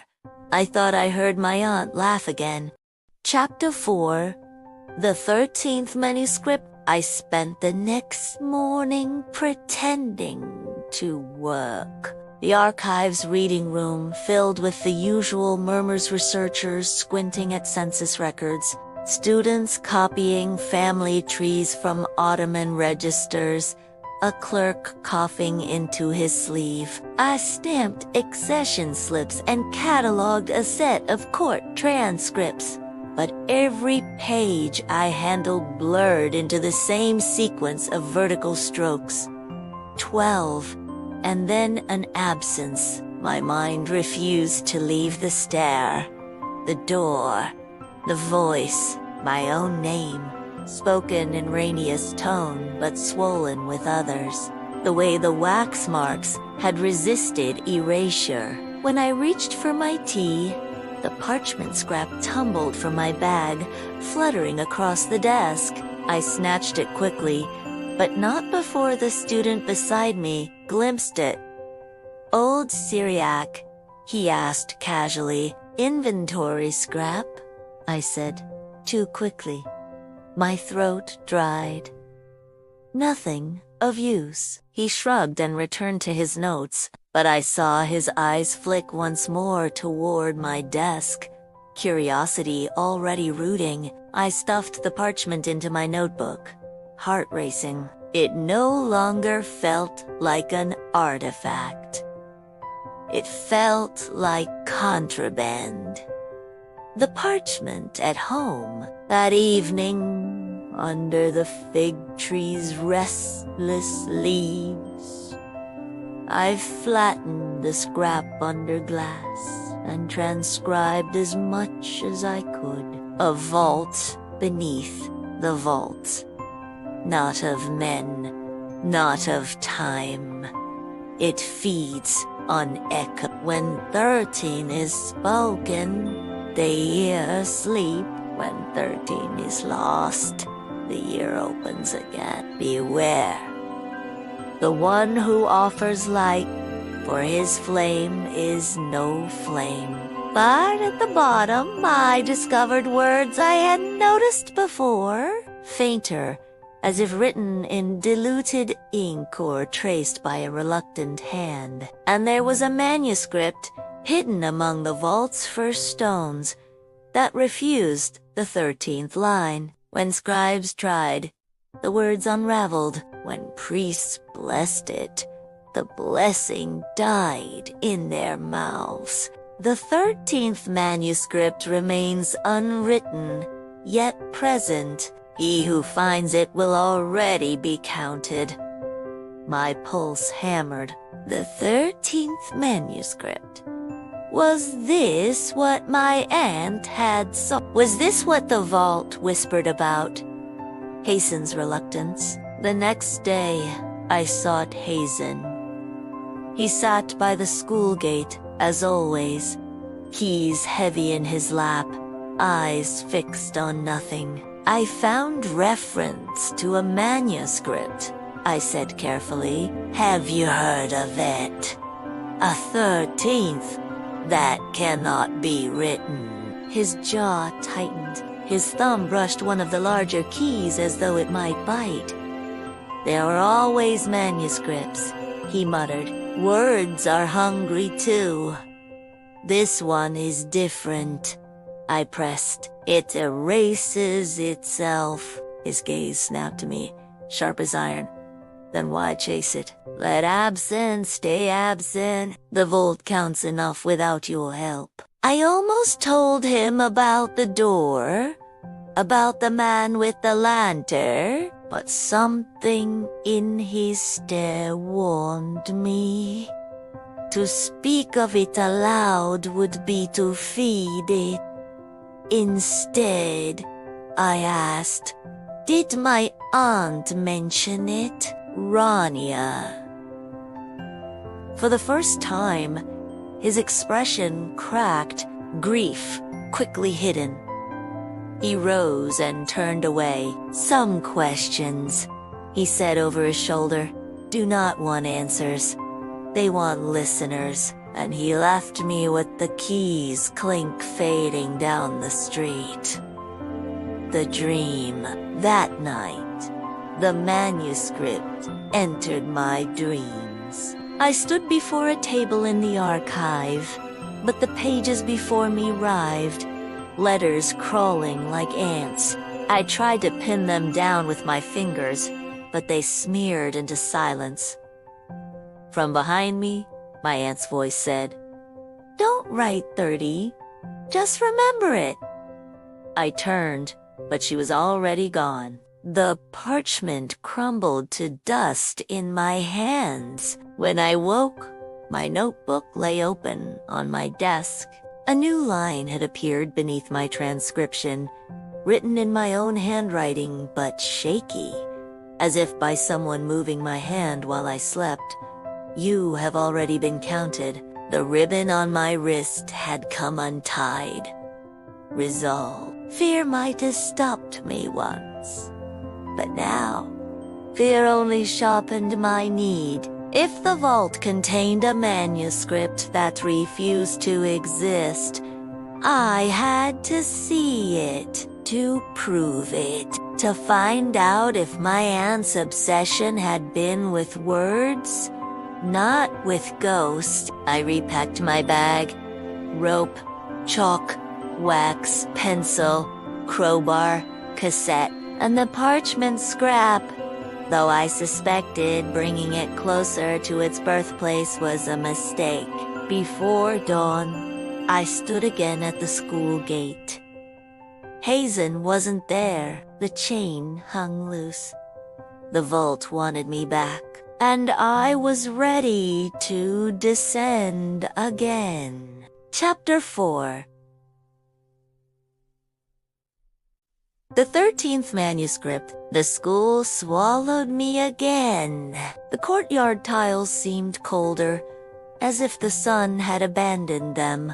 The side gallery door creaked open with no resistance, as though the hinges had been oiled in the night. My crowbar met the grate, and the plate shifted almost easily, as if the vault had grown tired of pretense. Inside, the crawl space welcomed me with a chill that burrowed into my bones. My chalk arrows from before were gone. Even the wax hashas had dulled, blurred into the stone as if the walls had digested them. Only the ribbon on my wrist reminded me I was still myself. The stare and the silence. The cistern's spiral stair groaned under my weight. Each 12th step caught me late, forcing my body to trust a stone that wasn't there. At the base, the pool waited, perfectly still. A mirror too dark to reflect. I crouched and whispered, 13. The water trembled once, faintly, then stilled. No voices answered. I felt a strange disappointment. Silence had become as intoxicating as noise. But my aunt's arrows called me forward. I pressed the crowbar against the hatch in the far wall, the one I had pried open before. Mortar cracked with the brittle sigh of old bread. Dust plumed into the pool, swallowed without ripple. The hatch gaped wider than last time, as if eager. I crawled through the lower passage.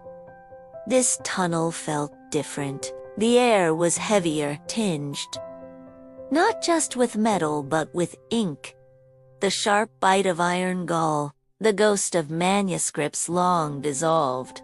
The walls bore new carvings, vertical lines in groups of 11, some crossed, some doubled. Between them, faint words etched in haste. I shone my torch close and read fragments. Scribe unmade, 13th devoured. Remember silent. I copied them quickly into my notebook, my hand shaking. The passage dipped sharply. My robe scraped along the wall. At its end, a stair dropped straight into shadow, steeper than any before. The chamber of writing. I descended carefully, counting each tread. The air grew colder, until my breath fogged in the torchlight.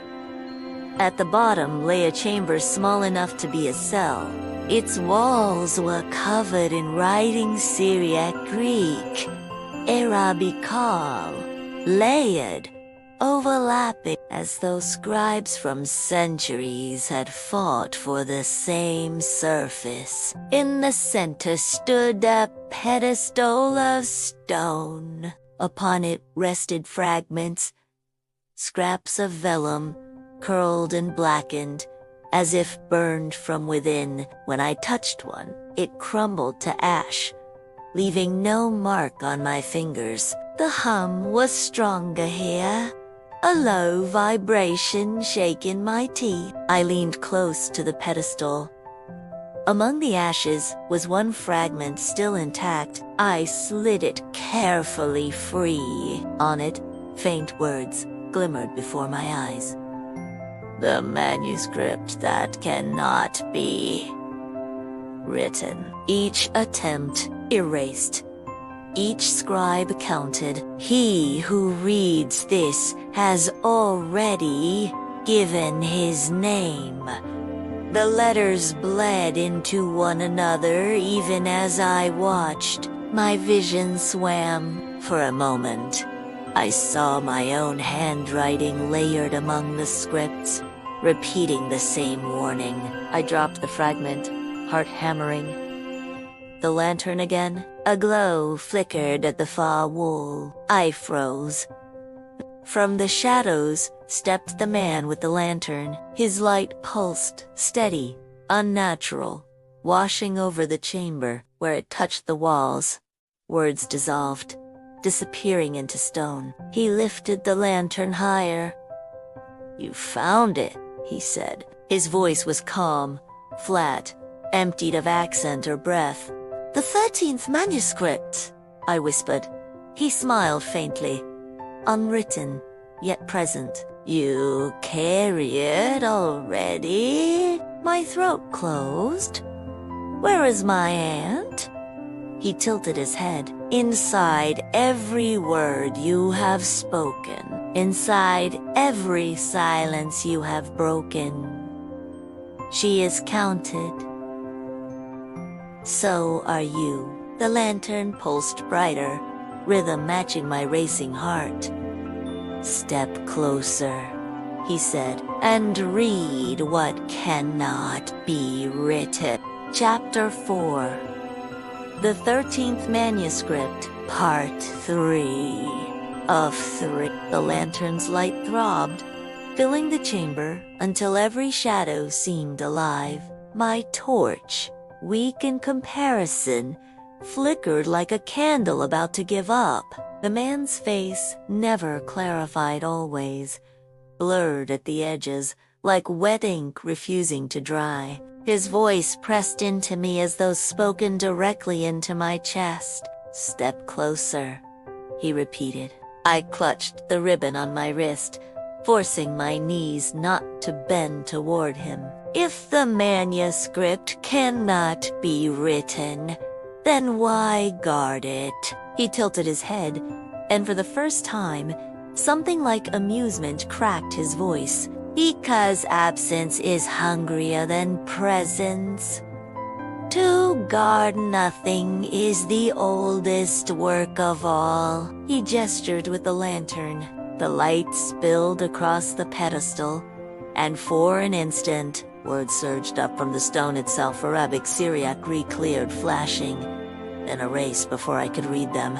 The fragment I had dropped began to smolder, its edges curled. Though no fire touched it, the letters lifted as ash into the air, disintegrating before they fell. "You are already writing it," he said softly. "Every breath, every refusal, every count." "Your aunt wrote it?" "Hazen writes it. Now it is your turn." The choice. I staggered back, shaking my head. "No, I won't." The hum roared, rattling the chamber. Dust cascaded from the ceiling. "Refusal is also a line," the man said. "The manuscript needs only witness. Even silence is ink." Behind him, the wall rippled. Shapes formed faces. My aunt's among them, her mouth open in laughter that turned into a plea. "Mariam," she whispered, "finish what I could not." My eyes burned. I wanted to run to her, to seize her hand, to drag her out. But the ribbon bit into my wrist, tethering me to myself. "No," I whispered. "I will not write your hunger." The lantern fades. For the first time, the lantern's glow faltered. Its pulse stuttered, dimming like a heart skipping beats. The man's blurred face twisted, not into anger but into something worse, disappointment. "You think you can choose?" he said, "but choice is already counted." The pedestal cracked down its center. A fissure split the stone, spilling cold air that reeked of ink and ash. The fragments scattered like startled birds, dissolving midair. The hum collapsed into silence so heavy I nearly dropped to my knees.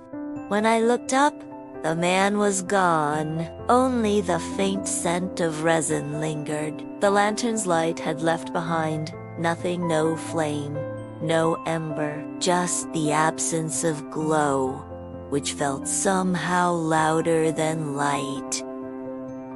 Escape? I stuffed my notebook back into my pack, hardly caring if the ink smeared. My only thought was to leave. The stair loomed upward, impossibly steep. Each step trembled under my boots. My rope dragged like a stubborn animal. At 12, my body faltered, but I forced myself to whisper 13 through clenched teeth. The stair held. At the hatch, I crawled through so fast I scraped my elbows raw. The cistern greeted me with its dark, waiting water, silent now, as though pretending it had never spoken. I didn't pause. I climbed the spiral, counting each tread aloud until I burst through the grate, collapsing onto the school's courtyard tiles. Aftermath. By the time I staggered home, dawn had sharpened into full day. The fig tree cast restless shadows against the wall. I dumped my pack onto the table. My notebook slid free, pages damp with condensation. My breath caught as I saw the last page. Words had appeared in my own handwriting, though I had not written them. The 13th manuscript is not a book, it is a body yours.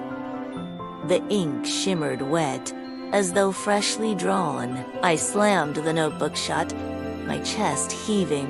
The ribbon on my wrist had loosened again. It's not nearly undone. End of chapter 4. Approximately 3,000 words. Chapter 5. The Night of the Open Door. I didn't mean to go back that night. All day I tried to stay ordinary. I sat at my desk in the archive, cataloging brittle newspapers, writing neat notes, even drinking tea too hot for comfort just to remind myself of normality. But ordinary wouldn't stay. Each headline dissolved into strokes of 12. Each photograph blurred into a missing 13th face. And every time I blinked, I saw the words that had appeared in my notebook. The 13th manuscript is not a book. It is a body. Yours, by sunset, my hands shook too much to hold a pen. By nightfall, the fig tree outside rattled against the glass like it was counting for me. And when the electricity stuttered once, plunging my room into darkness for a breath, I knew the vault had already chosen the night. The city, at night, Azalt was quieter after dark. Street lamps buzzed, throwing long shadows across staircases. Cats prowled, their eyes glinting like coals. Vendors had shuttered their stalls, leaving behind the smell of sesame and fried oil, already turning stale. I moved through the alleys with my pack heavy on my shoulders. Rope, chalk, wax, pencil, crowbar, cassette, notebook, always the ribbon on my wrist. The school loomed ahead, its windows black, its gate chained. Hazen wasn't there. His absence felt deliberate, like a withheld warning. I touched the chain. It slipped loose, as though waiting. Inside, the courtyard tiles shone faintly in the moonlight, damp with condensation that hadn't come from rain. The arches leaned closer than I remembered. The side gallery door swung open without protest, and the great one, stubborn, once resisting, was already ajar. The vault had opened itself. The descent? I hesitated only a moment before crawling inside. The air clamped around me at once. Cold, metallic, pressing against my ribs. The chalk arrows I had left were gone again. Even the wax hashas had been eaten. The tunnel was smooth. Too smooth. Like a page, scrubbed clean. I crawled faster, rope dragging behind me like a snake. My torch beam jumped across stone, picking out niches, cracks, tool marks.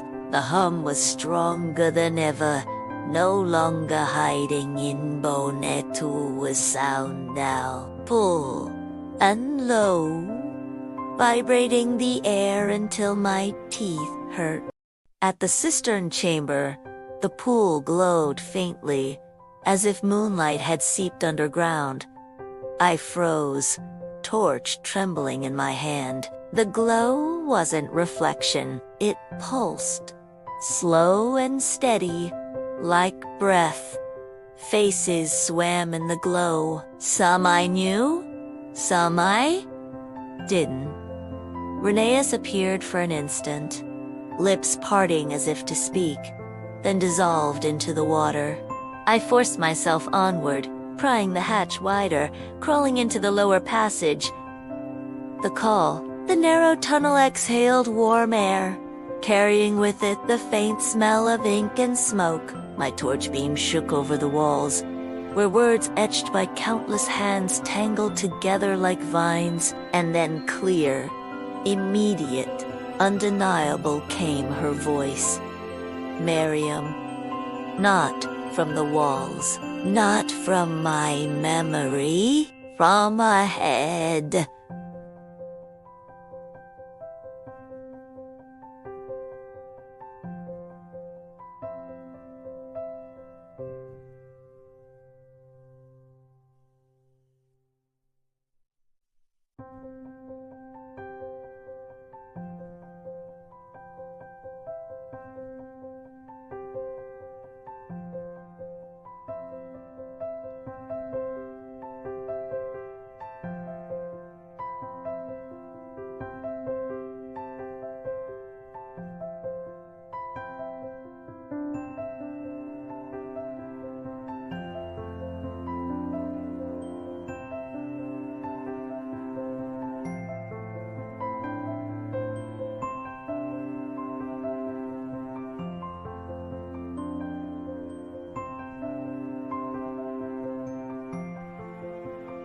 My throat closed.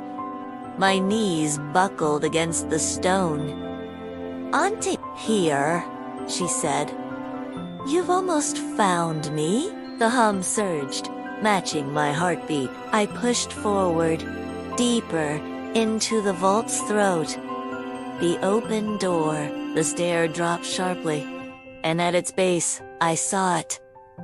The door, no longer closed, no longer bulging against its frame. Open, wide. Beyond it stretched a corridor of impossible black, deeper than shadow, wider than any building should contain. The air pouring from it carried whispers, laughter, prayers, my own voice repeating my own name, and standing in the doorway was Rania. Her figure wavered, blurred at the edges, but her face was hers. She smiled, weary, broken, beautiful. "Habibti," she whispered. "You came."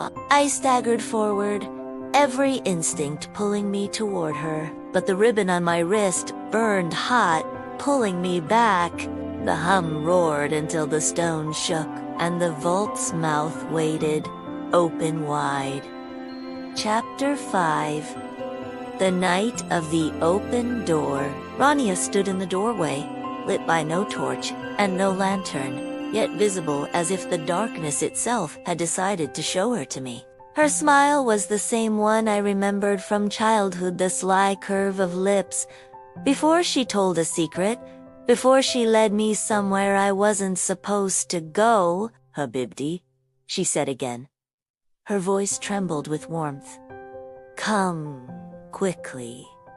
The way is open." I took a step forward before I realized my hand had moved on its own. The ribbon on my wrist burned against my skin, tugging me back. My throat tightened. "You told me not to come," I whispered. Her smile faltered, just slightly. "I was wrong. I thought the vault would spare you, but it calls us both. You can't leave me here." Behind her, the corridor pulsed with whispers. My name drifted from the dark, stretched by countless mouths. "Mariam, Mariam, Mariam." Each syllable overlapped the next until the sound was thick as honey. The air pressed against me, urging me forward. The lantern again. Light flared to my right. I spun, and there he was again, the man with the lantern. His glow washed over the stone, dissolving words and arrows as it passed. His blurred face tilted toward Rania, then toward me. "She is counted," he said simply. "So are you. Come with her, and you'll be whole again." Rania extended her hand. Her palm trembled, exactly as I remembered when she wrote chalk arrows on childhood stairways. "Mariam?" she whispered, softer now, desperate. "Please." The test? I wanted to run to her, to take her hand, to finally pull her home. But Hazen's warning screamed in my memory. If a man offers you light in the dark, do not take it. It will not be a flame. I forced my voice steady. "If you're really Rania, tell me did you give me the day I first entered the archives?" Her lips parted. A notebook, green, with a broken spine. True. My chest ached, but then she added, "And you lost it on the 12th stair." My stomach dropped. No, that was wrong. I had lost it on the 13th. Missing one. Only she would have remembered. The figure before me smiled too wide, too sharp. Her eyes gleamed with hunger. "You almost had me," I whispered, the vault's anger. The smile dissolved, her face blurred, stretched, and melted into the doorframe. The whispers surged, shrieking, 1,000 voices folding into one endless wail. The lantern pulsed brighter. The man lifted it high. "You cannot resist forever. Every silence you break writes a line.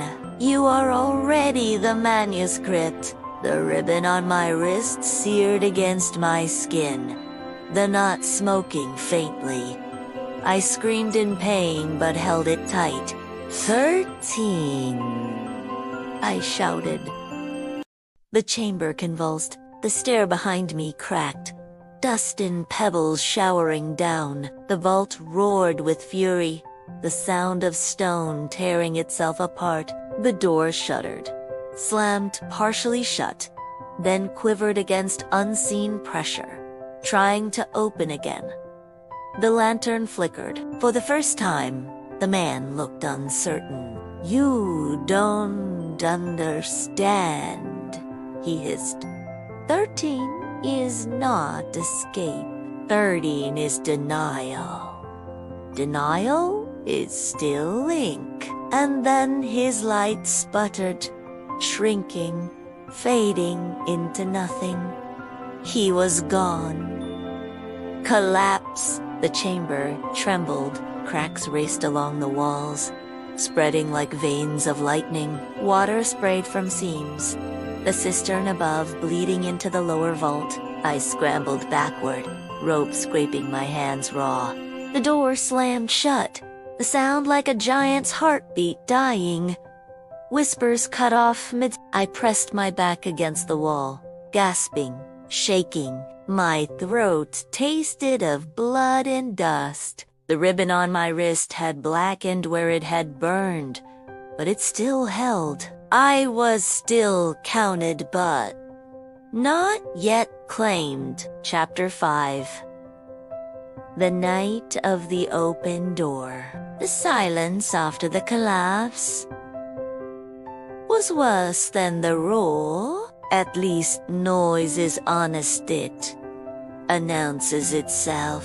Silence creeps in, pretends to be empty, then swells until it fills every nerve. I crouched on the cracked stair, chest heaving. Dust drifted around me in pale veils.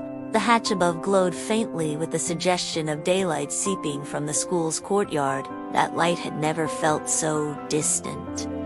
I forced myself to move. Rope scratched across stone as I climbed, one step at a time. The hum was gone, replaced by the ringing in my ears.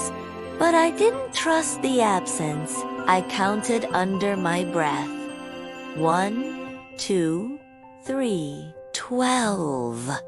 Always 12. At the 13th, I whispered the number aloud. The stone quivered but held. The cistern's surface. When I pulled myself back into the cistern chamber, the pool below was no longer still. Its surface rippled violently, as though something deep beneath struggled to rise. Faces flickered in the wave's sirenias. Mine. Stranger. They opened their mouths in unison, but no sound came. I crouched low, clutching the rope, and whispered, "You can't have me." The water stilled instantly, as if shocked. Then it went black again, swallowing the faint light hole. The silence deepened, heavier than stone. I turned and ran. The return. Up the spiral I climbed, hands raw, legs trembling. Each turn of the stair pressed memory against Mahazen's warning. The parchment's words, my aunt's laugh, bent into something else. At the grate.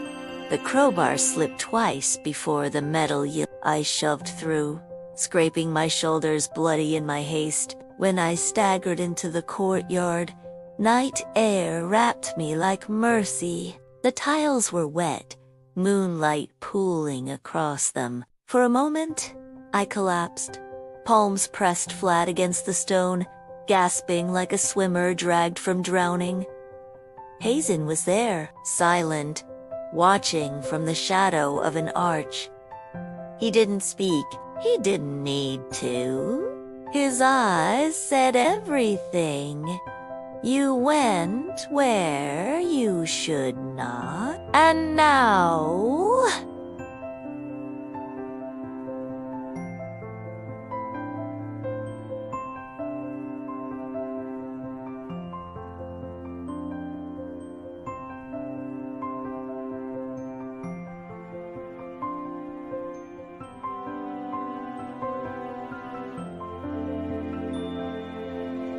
The key. He walked toward me slowly, the ring of keys clinking with each step. He crouched, pressed one of the smallest keys into my palm. Its bow was worn smooth, its teeth jagged with age. "This one," he said softly, "is not for a door. It is for memory. Keep it. When the vault calls again end it, we'll drop this key into silence before you answer. It might buy you a breath." I clutched it tightly, the metal cool against my burned wrist. At home, back under the fig tree, I set the key on my desk beside the parchment scrap and my cracked cassette. My notebook lay open where I had left it. A new line had appeared at the bottom of the page, in handwriting that was half mine, half not. "The door is open still. It only waits for you to remember. My throat's closed." I tied the ribbon tighter, knotting it twice. Outside, the trees scratched against the window like fingernails keeping time. And from far below the city, faint but certain, came the echo of a door creaking on its hinges. The night of the open door was not finished. It had only begun. Chapter 6. A clear ending. Morning came, but it brought no peace. The city outside my window was awake, vendors shouting, school children racing up staircases. The smell of bread and diesel mixing in the air, but my apartment felt sealed, as if the vault had followed me home. My notebook lay open on the desk, the last line still scarring the page. "The door is open still. It only waits for you to remember." I closed it with a snap, shoved it into the drawer, and placed the brass key Hazen had given me on top. But even with the drawer shut, I could feel them both humming book and key. Absence and memory like two stones vibrating against each other. The ribbon on my wrist had blackened where it had burned. I thought of untying it, replacing it with fresh cloth. But I didn't dare. What if the knot was the only thing still keeping me counted as myself? Hazen's ultimatum. By noon, I found him sitting at the gate again. His keys gleamed in the sunlight like a chain of moons. "You went too far," he said without preamble. I didn't argue. He studied me, eyes shadowed. "Once you've seen the open door, silence will never leave you alone. It will want your voice until the end. You must choose either leave the city forever or descend one last time to seal what you have loosened." My throat went dry. Seal it? How? He touched the smallest key still hanging at his belt. "There are words older than the vault. Words that close, but they require a name in exchange. My name. He didn't answer. The weight of a name. That night, I sat at my desk, staring at the cassette. The tape inside sagged, warped by use, but it still held her voice. If you disobey me, don't but. If you do. I rewound it, pressed play again. Her laugh echoed. Her warnings stumbled. Her breath trembled. Every time, the vault's hunger pressed closer, as if listening along with me. A name. That was what it wanted. A name was the seal and the sacrifice. But whose? Mine, Rainier, someone forgotten. The ribbon on my wrist felt heavier than iron. The return. The city's stairways seemed steeper that night. Every landing held its breath as I climbed toward the school. The air smelled of dust and basil, the usual perfume of the old quarter, but beneath it lingered something metallic. Hazen wasn't there. Only the chain across the gate, hanging loose again. I pushed it aside and entered. Inside, silence wrapped around me immediately. Not absence, presence. The vault waiting. The side gallery door opened at my touch. The grate's plate swung back without resistance. The vault wanted me. I clipped the rope to my harness, lit my torch, and began to crawl. The descent for the last time. Everything felt altered. The walls smoother, the chalk arrows gone, the niches deeper. The hum rose quickly, impatient, resonating in my throat until I could hardly breathe without it. At the cistern, the pool glowed faintly again, faces swimming just beneath the surface. They mouthed my name in silence, then dissolved when my torch passed over them. I didn't pause. I pried the hatch and slid through. The lowest stair waited, steeper than ever, its grooves filled with centuries of failed counts. I whispered each number as I descended. 1, 2, 3. 11, 12. At 13 I forced the word out, louder, and the stair trembled beneath me but held. The hum roared approval or hunger. I couldn't tell. At the bottom, the door loomed. No longer open, but no longer sealed. A crack split it down the center, breathing cold air, exhaling whispers, and there, half hidden in shadow, lay the fragments of the 13th manuscript, still smoldering, refusing to die. Chapter 6. A clear ending. The door's crack exhaled a steady breath, colder than any night wind. Each whisper spilling through it carried fragments of voices I knew. My mother calling me to dinner, Hazen muttering his prayers, Rania laughing in defiance. Even my own voice slipped out, distorted, as if the vault had been rehearsing me. I pressed my palm to the ribbon on my wrist, the knot hot against my skin. Why me? I whispered. Why? Count me, the vault answered with silence so heavy my ears rang. Then, a single word stretched across, countless. Name? The parchment's warning replayed in my mind. When 13 is spoken, the ear sleeps. When 13 is lost, the ear opens again. Was that all it wanted? For me to give my name, let myself be added as the 13th? Or was it demanding more ownership? Surrender. The same bargain my aunt had failed to refuse. The key. I pulled the small brass key Hazen had pressed into my hand days ago. It gleamed faintly in my torchlight. Simple, ordinary, yet impossibly heavy in my palm.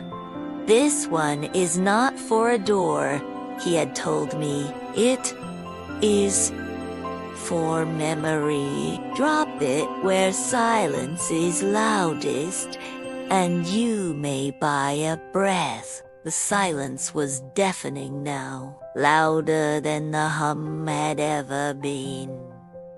I stepped closer to the door. The stone beneath my boots vibrated with restrained hunger. The crack widened a fraction, enough for a sliver of impossible dark to show through. I raised the key above it. My hand shook. The voices surged. My aunt's rose above the rest. "Mariam, don't." But something in her tone faltered, wavered, almost mocking. I clenched my jaw, closed my eyes, and let the key fall. It rang against the threshold with a sound sharper than metal should make.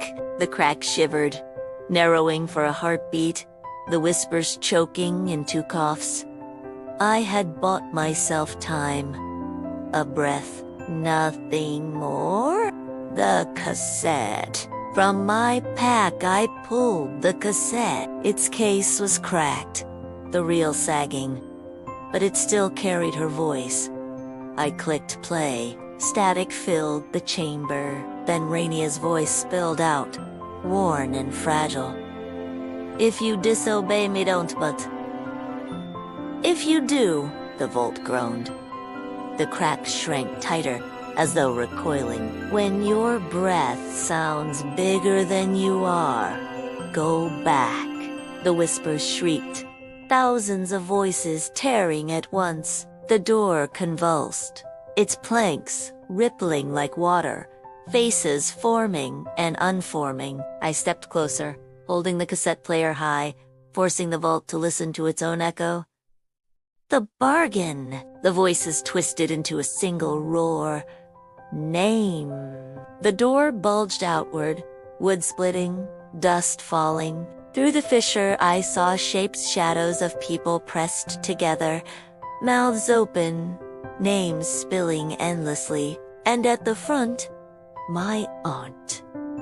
Her face was clear this time, her eyes fixed on mine. She stretched out a hand. "Mariam," she said softly, "it's not too late. Give your name. Join me. We'll seal it together." My chest heaved. My heart screamed to run to her, to grasp her hand, to finally stop the ache of her absence. But the ribbon burned hotter, digging into my skin. Something in her voice was wrong. Too steady. Too rehearsed. This wasn't her plea. It was the vault's. I tightened my grip on the cassette, pressed stop, and whispered through clenched teeth, "No. My name is mine." The vault roared with fury. The chamber shook, cracks racing across the ceiling, pebbles raining down. The fissure narrowed violently, trying to slam shut, but something inside pressed back, desperate. The final choice had come. Chapter 6. A clear ending. The fissure yawned wide once more, spilling its voices into the chamber like smoke. The sound was unbearable prayers and curses, sobs and laughter. My name stretched 1,000 ways. I dropped to my knees, clutching the cassette to my chest. My torch flickered, nearly dying. In its weak glow, I saw Harania standing just beyond the threshold, framed in the darkness. Her hand reached toward me. "Habibti," she said, softer than a sigh. "You can end it. All you have to do is speak. Give the vaults your name. It will let us rest." I wanted to. God, I wanted to. Every part of me screamed for her touch, her presence. My throat opened, ready to give. But then I remembered the wrong memory she'd spoken at the open door. The notebook lost on the 13th step, not the 12th. The slip that proved the vault could wear her like a mask. Tears burned my eyes. You are not her. Her face cracked like plaster. Behind it, dozens of faces pushed forward, splitting and merging, all mouthing my name. The vault had never wanted my aunt. It had only wanted the echo of wanting itself. The seal. I tore the ribbon from my wrist. Its knot was charred black, but it still held. I wrapped it around the cassette, binding my aunt's recorded voice tight. Then I hurled it into the fissure. The door screamed. The sound was not wood, not stone, not human. It was all of them together. The fissure snapped shut on the cassette, swallowing it whole. The chamber shook as if struck by a giant hand. The whispers cut off mid. For a moment, there was nothing but the ringing in my skull. Then true silence. The fissure sealed. The door became only wood again. Dead. The ascent. I staggered back up the stair, hands bloodied, lungs burning. Each 12th step caught me late, but I forced the 13th into existence with my voice. 13, I whispered every time. Defiant, insistent, until my throat was raw. At the cistern, the pool lay flat as stone, black and still. No faces, no glow. When I crawled out through the grate into the school's courtyard, the air hit me like a blessing. Night had broken into dawn. The first call to prayer rose from the city's minarets. Fragile, human, alive.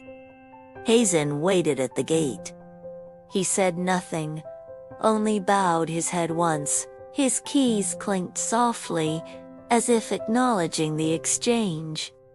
Epilogue. Back in my apartment, I placed the brass key on my desk, next to the ribbon, burned and brittle. My notebook remained shut. I did not dare open it. Outside, the fig tree tapped against the window. Steady, ordinary, no longer counting. For the first time in weeks, I let myself breathe without fear of the sound. The vault was sealed for now, but deep in my bones, I knew silence, never forget. And someday, when the 13th step vanishes again, the door will remember my name. If you've made it this far, you've walked every hidden stair, heard every echo, and faced the vault's hunger alongside Mariam. But remember, silence never forgets. If you enjoyed this story, don't forget to like, comment, and subscribe for more long-form horror mysteries. Your support keeps the echoes alive. Until next time, listen carefully to every step you take.